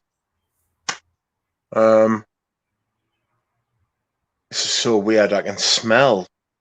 I sprayed some Fève de la Suisse on my arm, and I can smell that, but I can't smell this diamant. Can't smell this diamant for love nor money. I'm absolutely raging. It's one of the Made No Man bottles as well. It should be huge. Oh! Have you purchased anything? Have I purchased anything recently? Not over the last few days. I'm still waiting for my last purchase to arrive. I've got a couple of things coming from abroad. I've got that parcel with all the stuff you sent as well. I have to do a stream about that. That won't be empty sense. That won't be in tomorrow because it's a holiday, right? Yeah. It's a bank holiday tomorrow. It's so I think it's Labor Day. Yeah, it'll be here on Tuesday. So if you want to stream on Tuesday night, yeah, we can. I imagine we can. So I'll be having I'll get a few things. I'll be getting a few things. We've got a vintage. I bought a vintage Santos from deepest Poland. Because I want to test out this seller. So I'm going to see if this seller sells real stuff. I've also got a Balenciaga pour arm coming from deepest Israel. So I've been like looking to the east, from where I am anyway, for some stuff. But that's the only stuff I've bought. I haven't bought anything for a few days. Actually, I'm fucking slacking. What were you gonna say? No, I like what Yoshi has posted there. Fragrance brand names must be so hard to come up with and not sound cliched or pretentious. Yeah. You could just have it as like your name, like not some brands do. What are some of your favorite brand names? That's a good one.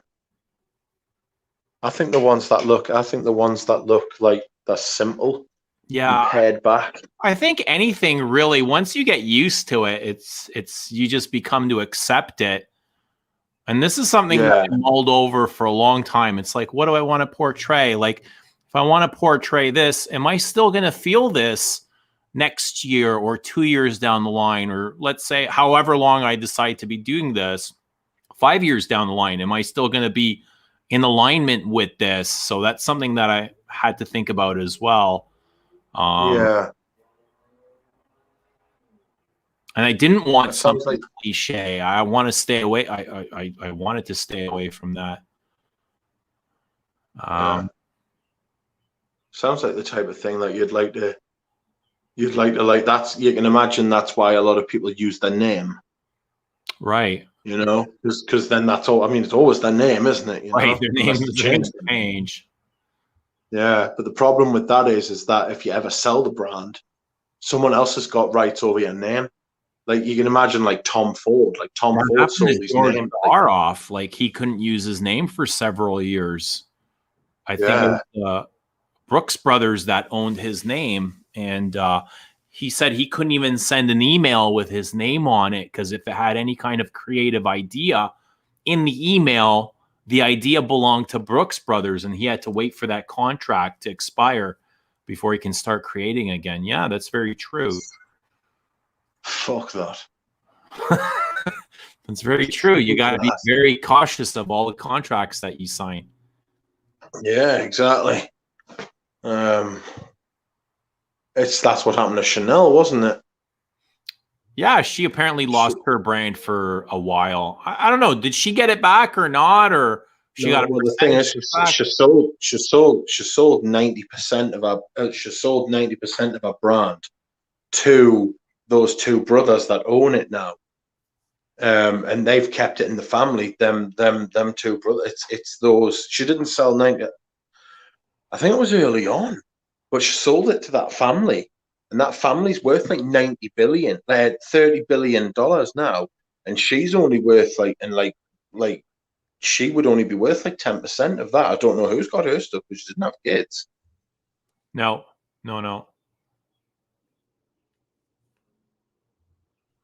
So it's like, what the hell's going on? We just be very, very careful. Get a good contract lawyer. Did she started creating fashion before perfume? Yes. I'm sure she came out with a little black dress before she came out with the perfumes. And it was one of her lovers that actually funded her project, wasn't it? Was it like Boy Capel or the Grand Duke? One of those guys. It would have been Boy Capel. I would have thought. I don't know though. Yeah, these are the owners, I believe.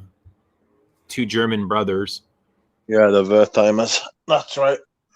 They're the latest in a long line. It's the Wertheimers is like the family, although it is two brothers at the minute. Hello. They're drag racing. It's like a drag strip out there. Yeah. There's a lot of hot rods in this area for whatever reason. Strange.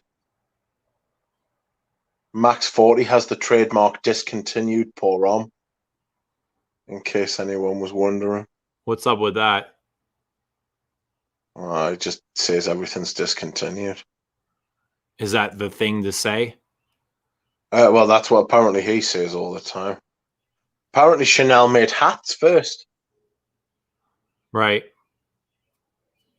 So, a Chanel hat. Imagine if you owned an original Chanel hat now. What the hell would that be worth? Yeah, Joe Malone. Joe Malone is a good example of a corporation own your name. So she's had to start up a new. She started up a new company, right? Mm-hmm. She started up a new company, but she can't use her own name. Is that right? I can't remember what the name of the company is either. Separate from perfume. No. It's a perfume. It's a new perfume company.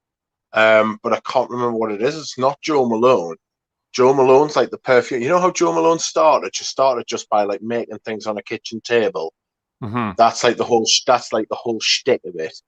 She's English, right? She's English, yeah. Like a whole shtick was that she it's called Joe Loves. That's a new perfume. Thank you, Jared. A new perfume brand called Joe Loves, and it's her making her own stuff again, I think. But she literally can't use the name Joe Malone. So she sold her brand to Estee Lauder. Does she have anything to do with Joe Malone anymore? Nope. Oh shit. Okay, so she sold her brand. I wonder if she gets any royalties. She sold her name, and she probably walked into a ton of money, and now she wants to create again and has to rebrand. Yep. That's weird because Frederick Mull sold to Estee Lauder, but he still has like a lot of rights. He's still involved in his own brand. I guess it depends on the contract that you sign. Yeah. So it must just be like whatever they. That's why she sold. She had cancer. Yeah. It's apparently she had cancer. That's why she sold, and then she recovered from the cancer, and then she wanted to make stuff again. So, but I know she's not involved with her own brand. I suppose Tom Ford's involved with his own brand still. You think He just doesn't own it. you think he actually gets involved with the perfumes? Yeah. Because that's the idea behind the name fucking Fabulous, isn't it? Oh, that's one thing. Like, I'm gonna have Antoine on here, on the live, and I want to ask him about, because he created Cafe Rose, and I want to ask him, like, how involved was Tom Ford? Like, did he work directly with Tom Ford, or did he work with somebody from like the perfume management sector? Yeah. But I also think Tom Ford makes you sign like a disclosure agreement where you can't talk about certain things, and that's why a lot of their perfumers aren't listed. So I'm not sure if you'll be able to talk about that. Yeah. I'm really curious how much Tom Ford gets involved in the perfume sector. Well, I remember being told the story about Like, how is it fucking Tom fabulous. Ford that signs off on the final thing? Is he the one that okays it? I don't know, but I do know I was told that Tom Ford, what they did with fucking Fabulous is he was presented with like these fucking fragrances, and he picked up fucking Fabulous and he smelled it, and they were like, "This is the new perfume we've got for you. What do you think?" And he smelled it and he was like, "That smells fucking fabulous." And the bloke on the other side of the desk says, "That's a great name. That's what we'll call it." Wow. And it's such a great story for such a shit perfume, right? Fucking Yeah. Fabulous is a great name for a perfume, right? Fucking Fabulous is a great name for a perfume, but Is it it's really just not that a good. good? Thanks, Kanger. No, the perfume. I think the perfume itself is absolutely crap. Personally, I don't like fucking Fabulous at all. Have you worn it? Yes, it smells like rubber. Can't even It just remember smells what like, it smells like. yeah, it's very forgettable. It smells like Was it all sort of tonka like bean and dry woods? no. Apparently, there's tonka bean in it, but all I got from it was like rubber bands, and I was like, "Oh, I'm not having that." So Yes, I was like, Yoshi. "Oh, I'm gonna pay-per-view the Antoine Lee stream. yes, that'll be a good show.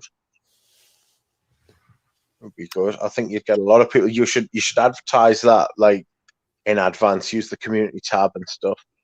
Use all the stuff at like your disposal. Did you like Lost Cherry?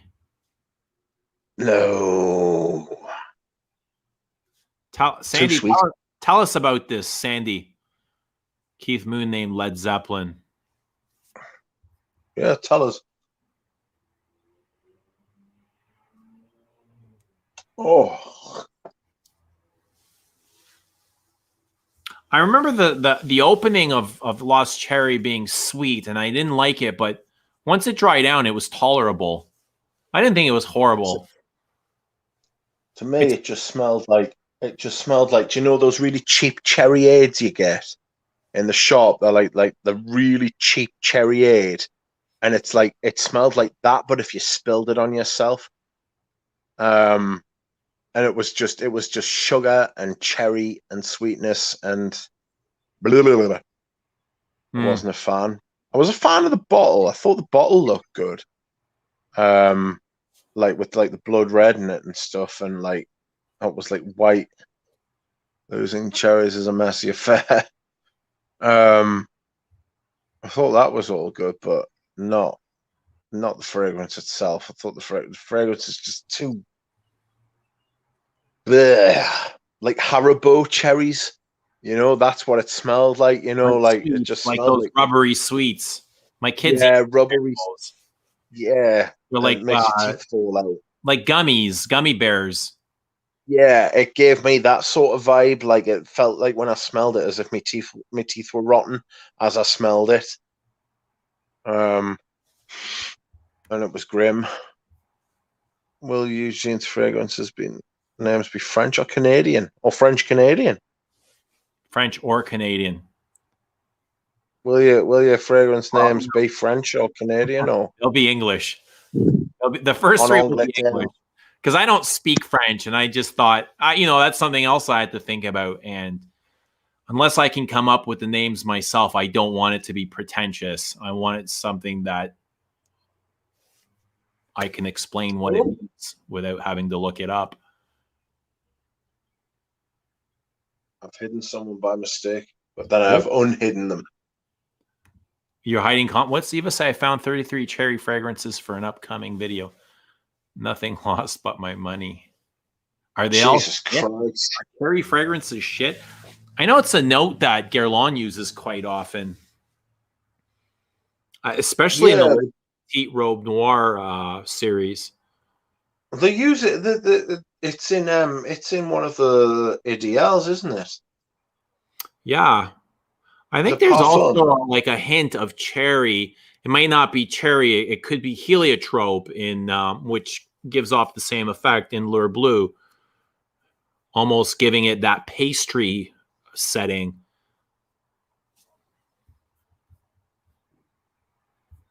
I love fucking fabulous.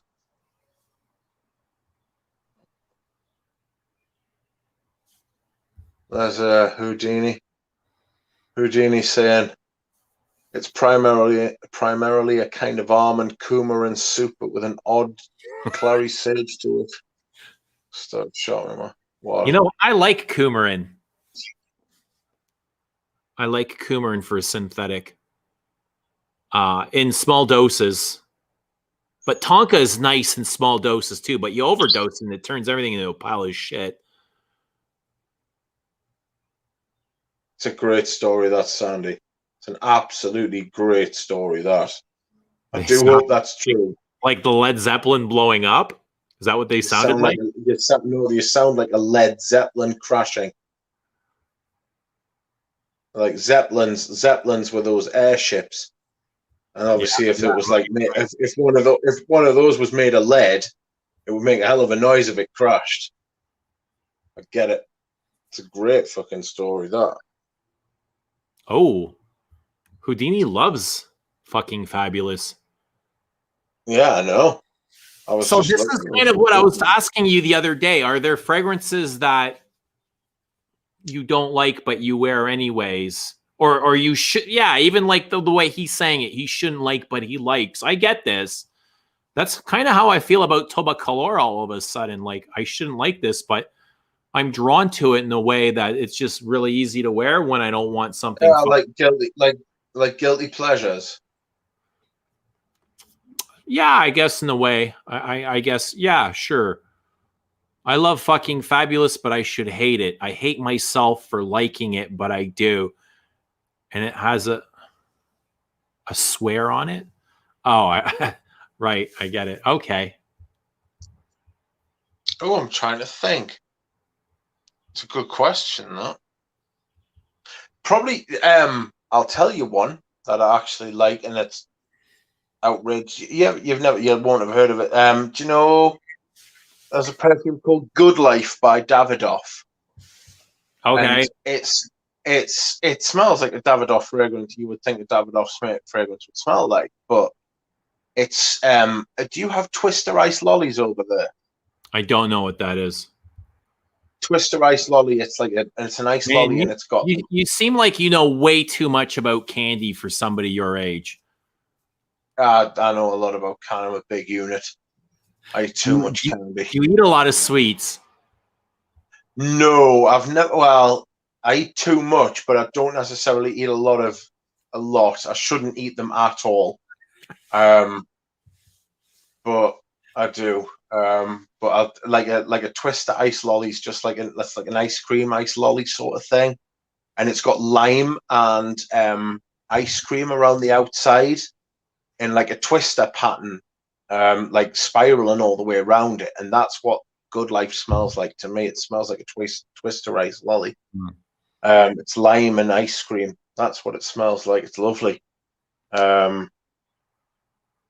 think Mike has a fetish for Kuros. I love Kuros. It's honestly, it's just outrageous, really. Paige says I shouldn't like Chanel Chance Tendre, yet I love it. There's a couple of those chances that I really like. There's a couple of the Allure for women that I like. Well, I only have two. I like one of them. There's the Chance and Chance. What's the flanker for the Chance called? Is it Otandra? Ovive? I don't know. Shit, I can't remember now. I remember liking one of them. That's Smurfy Girlie saying it's got strawberry in the middle as well. That's right. It's got a red end. I'm trying to think. I'm gonna have to get up and go and have a look now. I love Monguerlon. I always loved Monguerlon. I actually wore it the other day, like in the evening one night.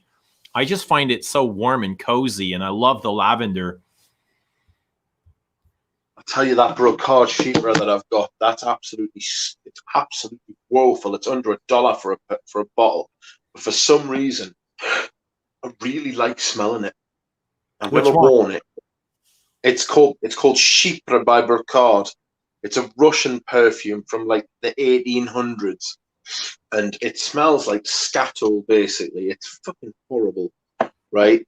But for some reason, every once in a while, I've just got to take a dirty great huff of it.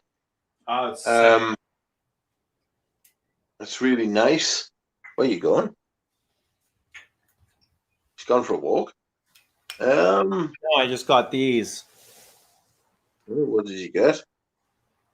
No, we're talking about guilty pleasures, and I was like, I like these Allures for the women much more than the men's. I think the men's are shite, but these I can wear these. What else do I like? I almost want to say Fahrenheit. Fahrenheit's such a cliche.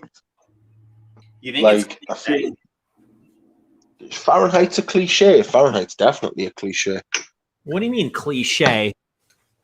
Like it's been around. It's such a popular. It's one of those fragrances. Mr. Smelly was talking about it about Acqua di Gio today. He was like, these fragrances have been around for so long that they're going to start coming back into fashion. Like he mentioned it with Acqua di Gio, and he was like they were so famous and so popular, everybody worn them. But there's been enough time passed now for like the hype, not just the hype's died down, but then like everybody's like gotten out of the habit of wearing it, that it's going to come back into fashion. It's been so long. Acqua di Gio. Acqua di Gio. He said Acqua di Gio, but I didn't say that. Like Profumo is now what Acqua di Gio used to be. They don't wear Acqua di Gio anymore, but look how big Profumo has been the last 5 years or since its launch. It's massive. It's in every top 10 list. Yeah, it's shite. It is complete shite. It's worse than shite. But I mean, this is a good fragrance, I think, but there's something in the top that absolutely destroys it. And the top smells like a chemical soup to me. There is something so mass appealing in here. But underneath that, I think it's a really lovely fragrance. I can't deal with the top though. Like this to me is a barbershop fougere all the way through. Yeah. I'm looking. Excuse me.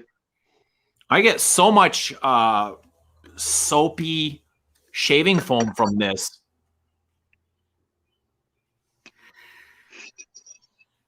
I'll tell you what's a guilty pleasure for me. It's not necessarily for like the out like us, like not just like me and you, but like people in the chat as well. But like in the outside world, do you know Gucci Guilty Absolute? People smell that on you. And they're like, good God. They're like, what? Why would you ever want to smell like that? Which one's the Absolute? No, I mean the first one that smells like a. No, the Gucci Guilty franchise, besides the Absolute, the whole franchise is shit. Yeah, it is. It's total dross.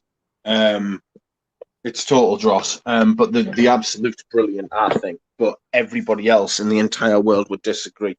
Like, people who aren't into perfumes don't like that fragrance at all. It's rough. People like like it smells like TCP and bandages and that sort of thing. That's no Gucci guilty, but this allure isn't much better than the Gucci guilty, to be honest. Especially the top. Yeah. The top is horrendous. I don't know what it is supposed to be. Some kind of fruity aerosonic note.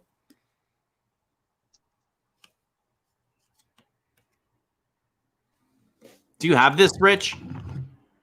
Which one do I have? Do you have this allure for men? Allure. Nope. I used to think it was lovely when I was about 15. When I was about 15, I used to think it was great. And then no, I sort of grew out of it by the time I'd went through the whole bottle. Dark Lord, Gucci guilty, absolute, are clones of each other. I like the allure because they're really soft. But there's an amber undertone to these that really morph. Like they just get stronger and stronger. But the opening is really soft and subtle, and it's kind of like a whisper of a perfume with a heavy undertone to it. With a gorgeous vanilla. I love the vanillas in the allure. But the one for men is complete shite. I'm sorry. Yeah, it's got almost like a Chanel Platinum Egoist sort of metallic vibe. Yeah. For me. They've got that like they're only made like 4 years apart. And or was it 5 years? I'm not sure. When did Allure Homme come out? 2000 and Allure Homme was the mid-90s, wasn't it? No, I think Egoist was in the 90s. Yeah, Egoist was 1990. Wasn't Homme like mid to late 2000s? 2007-ish? I'll just go to Allure Homme Chanel. I thought it was 1997. Yeah, it was 1999. Wow. It's got a huge like Blue came out in 2010. Yeah, that's right. 11 years old already. I remember when it first came out. Damn. Fuck. Aye. It's a long time ago now. It's just mad how the time flies by, isn't it? Have you seen the fucking note? They're not much different of perfumes like Blue and Allure. They do the same thing. I think Platinum Egoist and Allure are very similar. That's also a barbershop fougere. Yeah. So what would Blue be? Would Blue be like a modern Blue fougere?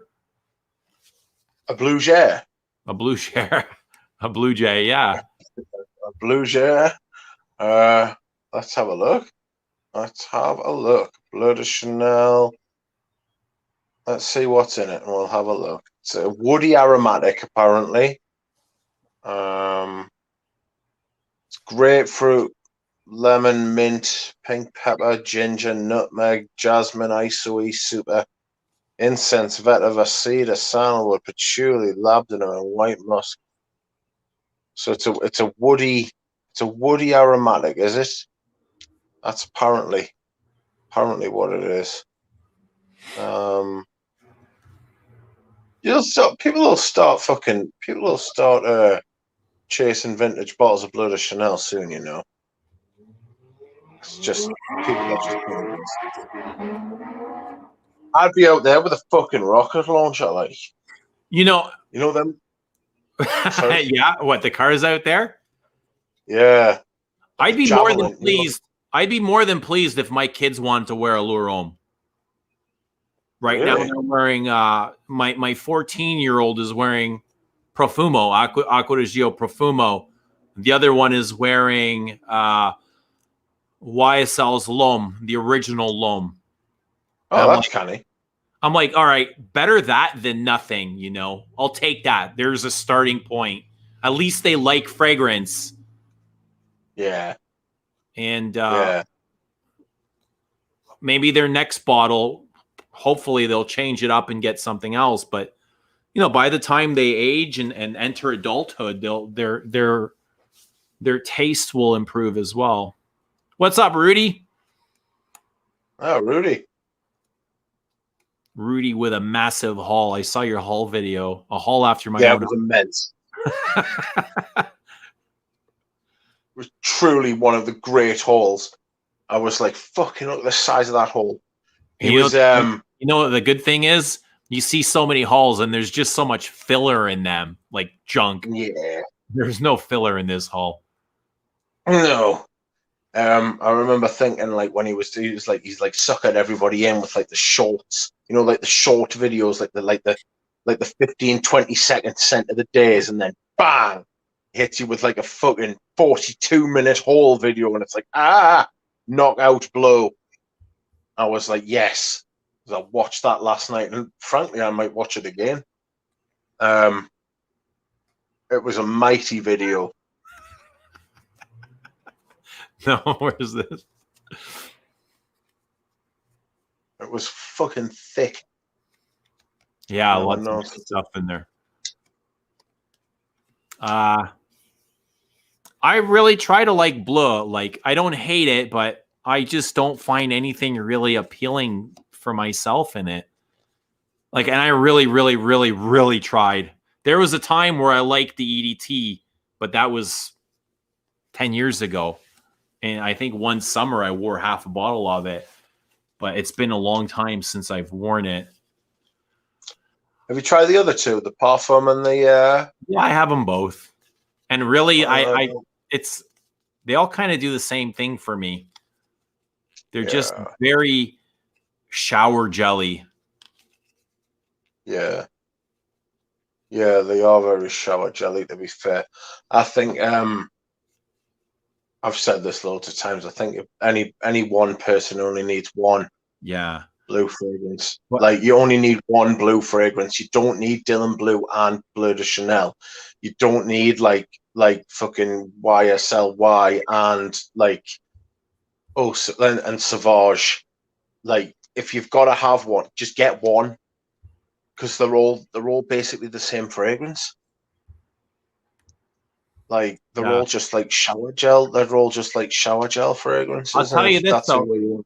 My supervisor, he's got a collection of about 5 or 6 fragrances, and he rotates, and he wears blue. And I'm sitting there smelling it. I'm like, damn, this motherfucker smells good. Like, I don't want to ask him right away. I try and figure out what it is, and I'm like, and at the end of the day, I'm like, Ed, what are you wearing? Like, what is that? And he'll be like, that's Bleu Chanel. I'm like, holy, that doesn't smell like that on me. It smells much better on you.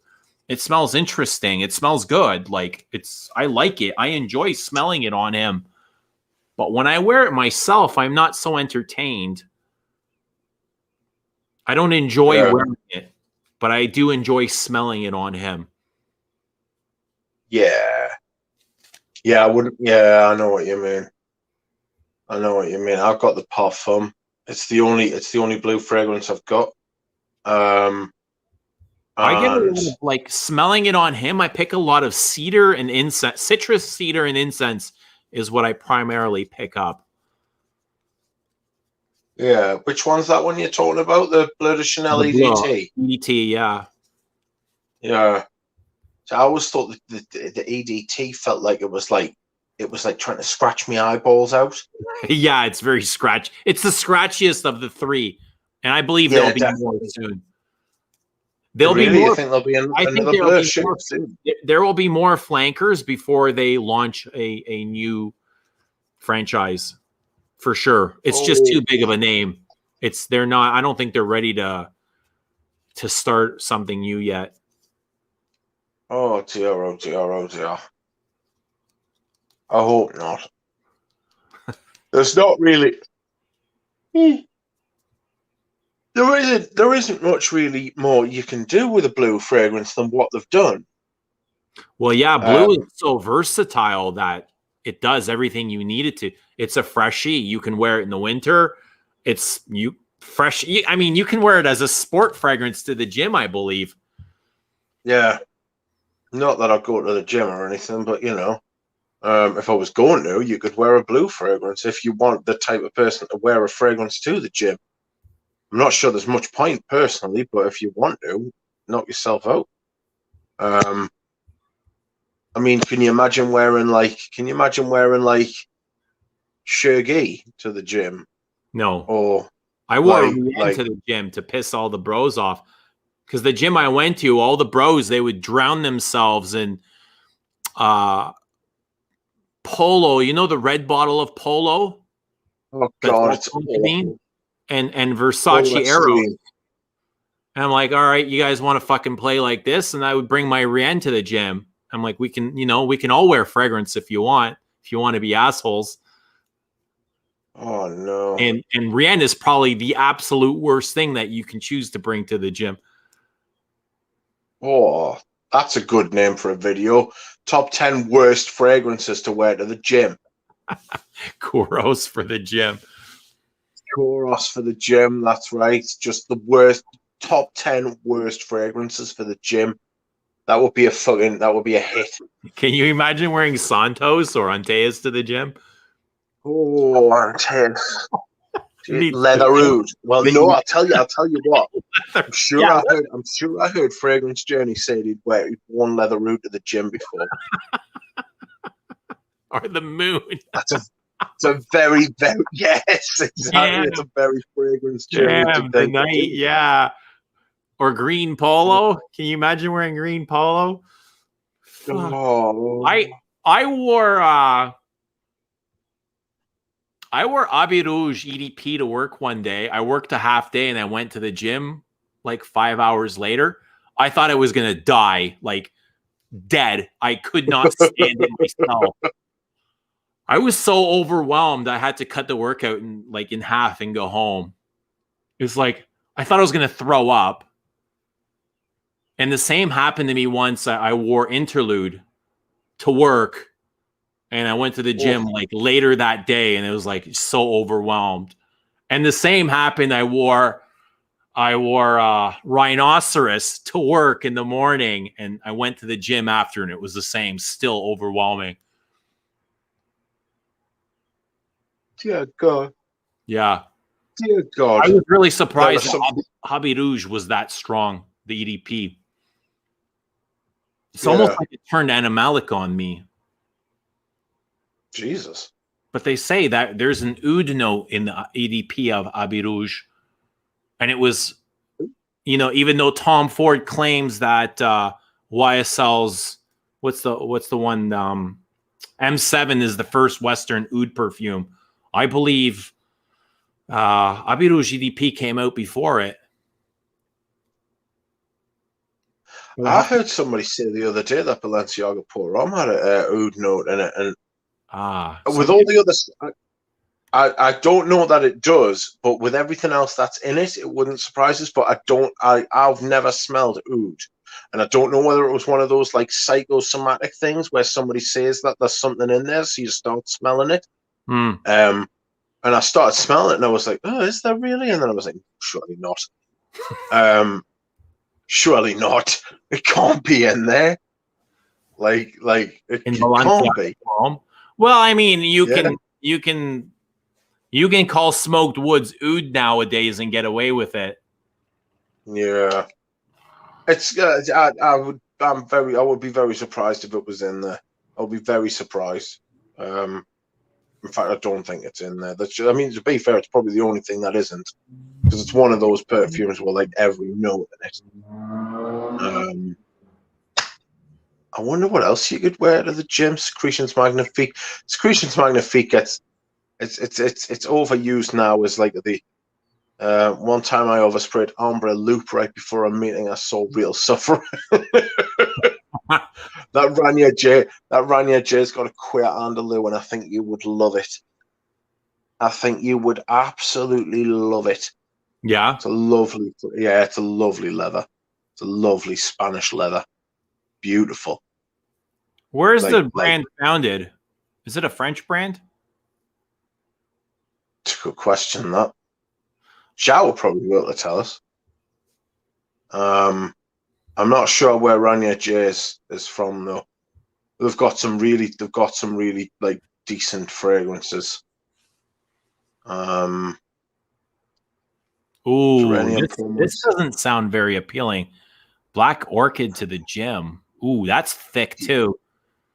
That is very thick, especially the original one. Prefer the original one to the Oud Isfahan for the gym. No, absolutely not. Oud Isfahan is stronger than leather oud. At least the bottle that I have. Yeah, and it's significantly stronger. I remember I wore it once and somebody called me a French whore. You smell like a French whore, they said. I wore it to work. Yeah, it's because of the rose, isn't it? Yeah, I guess just in general, it's got a lot of civet in it as well. And it gets quite nasty. In a good way. Pissy and... It's like wearing underwear for 2 or 3 days. That's kind of what it smells like. Oh, it's a horrible, horrible, horrible, horrible, horrible fucking oud in it. Like the oud in it, like the oud in it's very angry. The oud in it's not happy with you, like ever. It's got an angry, like thing about it. It's not telling us where Rania J is based, you know. You know what I think was one of the best gym fragrances that I wore? And I thought, okay, this is where this fragrance comes in perfectly, where Guerlain's L'Homme Ideal, both the sport and the cologne. I wore them both to the gym, and I thought, this is where these two fragrances are meant to be worn, and that's it. They're not heavy, they're refreshing, and they're interesting enough for the gym where they won't offend anybody. Yeah. I'd say Cartier Roadster Sport. That would be quite a good fragrance for the gym. I'm a huge fan of Roadster. I might wear Roadster tomorrow. Rania J is in Paris. Rania J is from the Middle East and North Africa. That's where she spent her childhood, but I don't know where she's out of these days. So I will defer to that person's greater wisdom because I don't know, to be honest. Yes. Oud Isfahan won't leave your skin unless you wash it off. I agree, Jonathan. It is, to be honest, nuclear. Yeah. Yeah, the thing is with Oud Isfahan as well is even if you've washed it off, right, you've still got there's still a very strong possibility it might still be there. Like it hides in your pores. Yeah. It's a big, strong beast. I remember the first time I got a sample of it, and it's like this little pink juice. That's the thing about it, is pink juice. So you think, just how strong could it be? And then it just sort of like you spray it, and it's just like you hear distant rumbling of hooves, and you're just like, what's going on here? And you don't realize like the 4 horsemen have come to get you. The 4 horsemen of perfume have just like been unleashed. Yeah, it's massive. I think it's like Oud Palau. Yeah. Sorry. No, go on. I don't want to cut you off. No, I was going to say Oud Palau. Oud Palau's an absolutely raging animal as well. Yeah, I think it takes from Oud Isfahan though. Yeah, it came out after definitely the original in that category. Yeah. Oud Isfahan. Yeah. Apparently the first year of Oud Isfahan, they've never topped it. And it was to do with all the rains in Iran on the Iranian plateau for growing the Isfahan rose. I think what Duncan is saying, he wore Beau de Jour surfing, so in the water, and it lasts. Like, I think that's insane. You'd think that your fragrance would get washed off. Yeah. I don't know. The salt might lock it in a bit. Depends. Maybe Duncan like moisturizes. That like locks it in. Nobody. Yeah, he has good skin. Maybe Duncan has good skin. Nobody wants to smell someone else.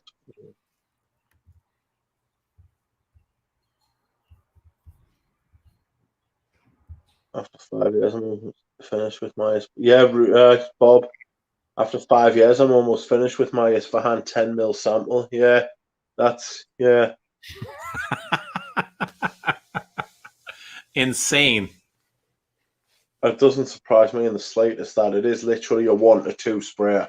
If you wear 2 sprays, you're literally going into, like, there's a very good chance you'll wake up the next morning smelling of it. It smells like piss and shit and mulch and woods and patchouli and all kinds of dirtiness. It's like somebody pissed and shit out in the woods. Like on a rose. Yeah, on a smoky, incensey rose. Maybe in like a deserted church, maybe. Like what somebody's done is they've just created like a massive dung heap and then just planted a rose in it. And like it's a particularly strong, like, singular rose. It's a very vigorous rose growing out of this fucking massive pile of dung. You know what I mean? That's like, yeah, from Oud Isfahan. It's a beast. It's a beast of a fragrance. The oud in it's crazy though. Like, if it is real oud, I mean, I don't know if they've ever done any tests on it. I don't want to have to read out a statement like Aaron Terrence Hughes. We'll have to cancel you, fucker. That's right. That's right. But it's like the oud in it's like filthy. So it looked like he was gonna vomit reading that statement. Oh, he was so bitter. He was so bitter about it. It was great. It was like, yeah, that's right. You better fucking read that. So he deleted it 2 days later. I don't want to. If I was Fragrance Du Bois, I would be like, it has to stay up for at least a month. You know what I mean? He's been raging. He set up a fucking petition to the government and everything, man. It was hilarious. Fucking hilarious. Rose, I don't know if you can get Metallica's been discontinued, so you'd have to find it secondhand. I know Galen has a huge bottle of it. You can just about to say Galen's got that, hasn't he? Galen's got some. Yeah. I don't know where you can get some Metallica. If I did, I'd get some for myself. Yeah, it's like Asia Aluminium, isn't it? By Creed. There's it's one of those fragrances that's just up and gone like a fart in the wind. Do you guys moisturize? You guys that use perfume? I think I'm quite lucky. I don't have to moisturize and I don't have performance issues. I don't need to lube up. Do you use anything? Do I use anything? Yes, I do when I'm in the shower, because I don't use soap. When I'm in the shower, don't use soap, don't use shower gel. I was told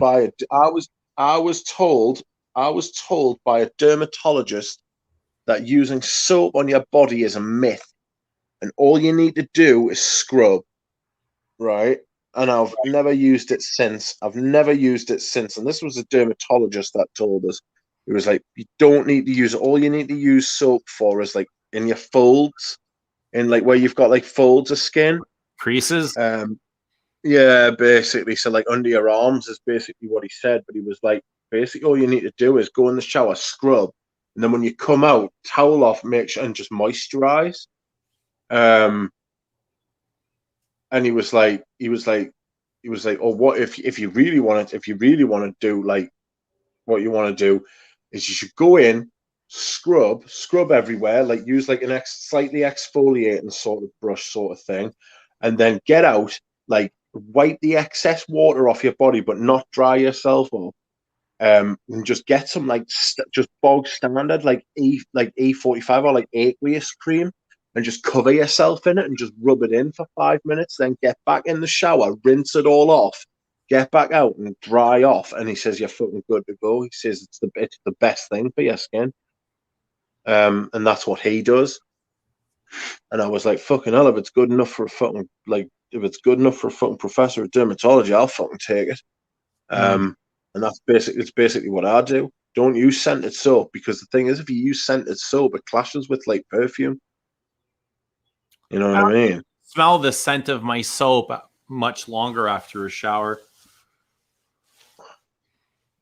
Or the perfume I use just overpower it. So is this Fahan indolic or truly animalic? I think it's both, to be honest, but way more animalic. It's that pissy. I don't think it's indolic. If it was indolic, I wouldn't. Jasmine in there for indol. But it is. It's animalic. It's dirty, pissy, and shitty.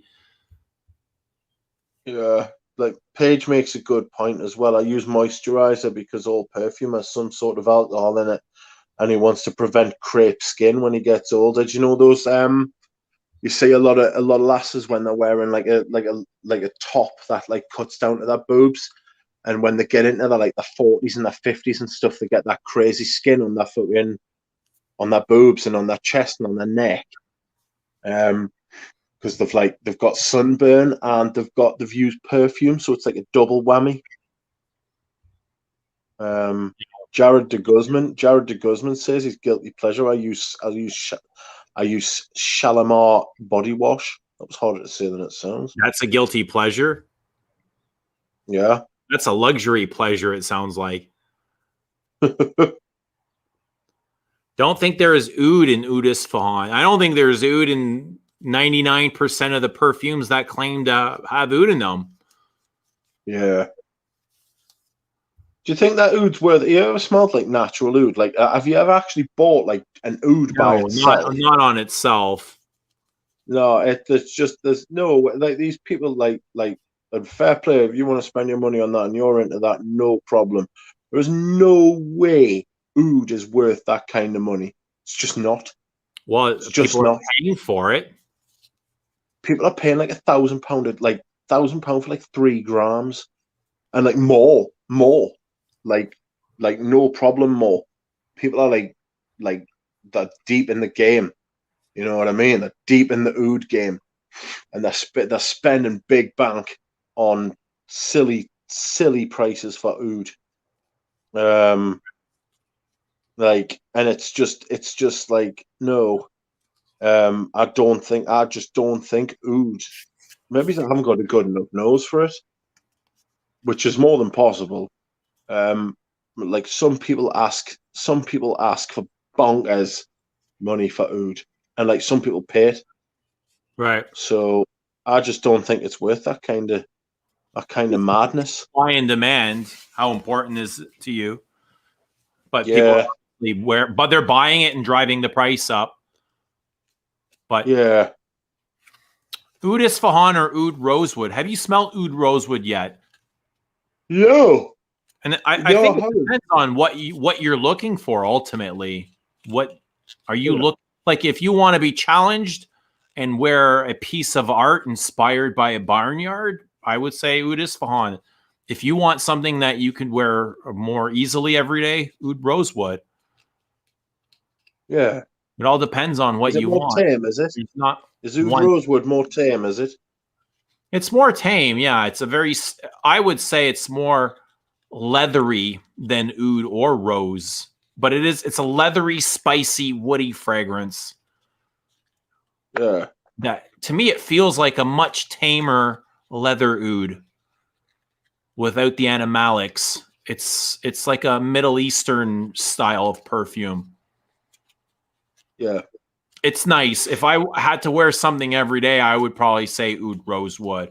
If I'm feeling inspired and I'm probably pissed off and I don't want anyone to come around me, I'm going to choose Oud Isfahan. Isfahan and leather oud have a beautiful clove note to them, which also adds to the complexity of it and makes it even more so challenging. Clove can be challenging. I'm really coming round to clove. Love clove. Yeah, like really coming round to clove. It's one of those notes that like when you first smell it, you're like, "Ooh, clove, ooh. Bad breath, old man, bad breath." Yeah, yeah, and then like the more you smell it, the more you're like, "Ooh, more, clove, more." Like it gives More, like more clove. like Yeah, the clove and portrait of a lady is outrageously good. yeah. He uses clove in a lot of his perfumes, and there's a reason for it. It adds a really special dimension. Like if you go through his perfumes, I would say it's probably in half of his perfumes. Oh, Eleanor. No, you said Frederick Malle, Portrait of a Lady. Yeah, I'm referring to Oh, Frederick sorry. Malle Yes. when you said Portrait of a Lady. For some reason, I was thinking Declaration. Declaration has cumin, cardamom.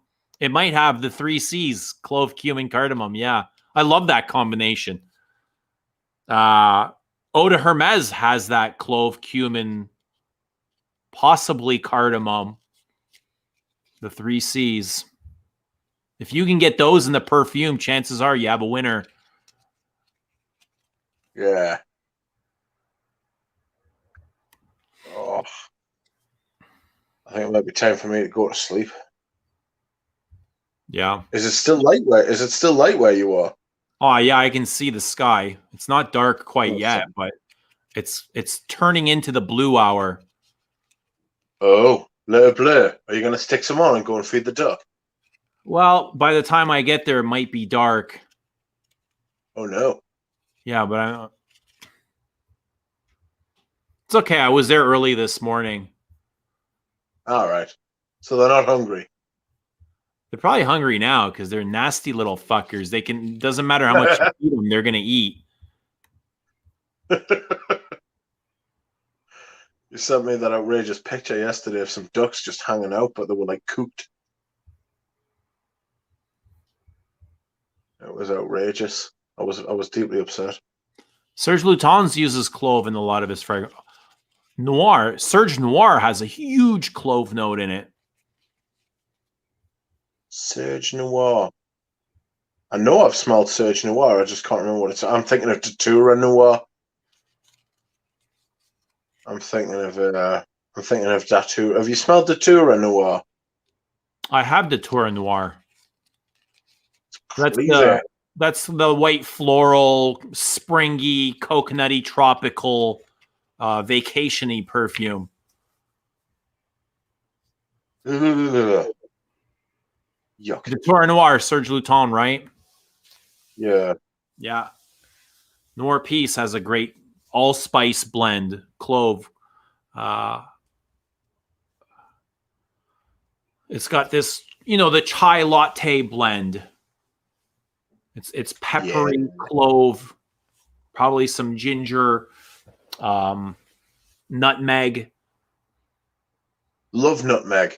I do love too. Nutmeg in a fragrance. I love nutmeg in a fragrance. Nutmeg is pungent, and it can get dirty as well. It's thick. Nutmeg is really thick. Yeah, it's got that almost Christmassy sort of vibe, like right. like around it, like you can like. And that's why Noir Peace reminds me of a chai latte at Christmas time in the dry down. All those spices come out, the woods. It's really spicy. I guess it's in the name. People are like, it's not really spicy, but it is. It's extremely spicy with the beautiful rose top, and orange top. Oh, I'm a big fan of nutmeg. Nutmeg's in Derby. It's in a lot of those fragrances, like those big fragrances from like the 80s. Yeah. Get a lot of nutmeg in there. Late 70s, all through the 80s, very early 90s. I feel like nutmeg could make a comeback today. Cocoa has a lot of clove in it as well. That's right. Which is interesting because clove isn't a note used in women's perfumes because it's off-putting. There are a lot of traditional notes for like men that get used, that there are a lot that don't get used in like women's perfume, and vice versa as well. Right, like what would like, as far as ingredients go, what would you like to smell on a woman that's traditionally like for a man? Well, vetiver is traditionally used for men's perfumes, but Chanel uses it subtly and with restraint in a lot of its classics, and I love that. I love vetiver mixed with florals, so you're adding a woody touch. Vetiver's a wood. It's a type of. I mean, it comes off woody with flowers, kind of to counterbalance masculine and feminine energy. I like that. Yeah. I like that a lot. It's really, I get a lot of like earthy root from vetiver. Yeah. I suppose it might be just the types of vetiver that I like. The vetiver by Diptyque. I know you don't like that one, but I quite like that one. It's like quite a smoky, minty. I get a big minty vibe from vetiver. Okay. Like when I smell it, I smell like mint. Right. I'm trying to think. Yeah. I like cinnamon as well. What I don't like are those what do you call it? Like the hot tamale cinnamon in perfume. I don't like that those red hearts or cinnamon. that kind of cinnamon. Yeah, I don't like that sweet spicy cinnamon. You know the candy cinnamon? I think so. What do they call those cinnamon hearts? I don't like that kind of cinnamon or the dentine cinnamon chewing gum. Ooh. No. God, I used to date a smoker that would chew the cinnamon dentine gum after. It was like, oh, it's a horrible blend. Yeah. Yeah, I know the big red gum. Oh. Yeah, I know that one. Yeah, Rudy was the one who said the big red gum. Yeah. That shit is just like, because it feels like it's burning your mouth. yeah. It feels like it's burning. Yeah, like it feels like it's burning in your mouth, like you've drank acid. Yeah. You ever get a good inhale of potpourri? Ooh. It's very cinnamony. Cinnamony, yeah. It's Can you imagine chewing on those? God fucking hell. Anise Like is also brilliant. Anise is a great spice. It's a classic. It adds a touch of classicism. Yeah, it's got the problem with it is as well though, is that it can turn like almost like licoricey. You've got to be careful to rein it in. Yeah. Oh. Right. We're gonna call it? Yeah, I'm tired now. All right. Like well, we're at 2.5 hours. That went by fast. I didn't even realize it was that long. Yeah, it was. It was good. But it seems like a good time to cap it. Thank you very much. Thank you for having us. Thank you. Thank you for entertaining us. Thank the chat. Thank you to the chat. This wouldn't be possible without them.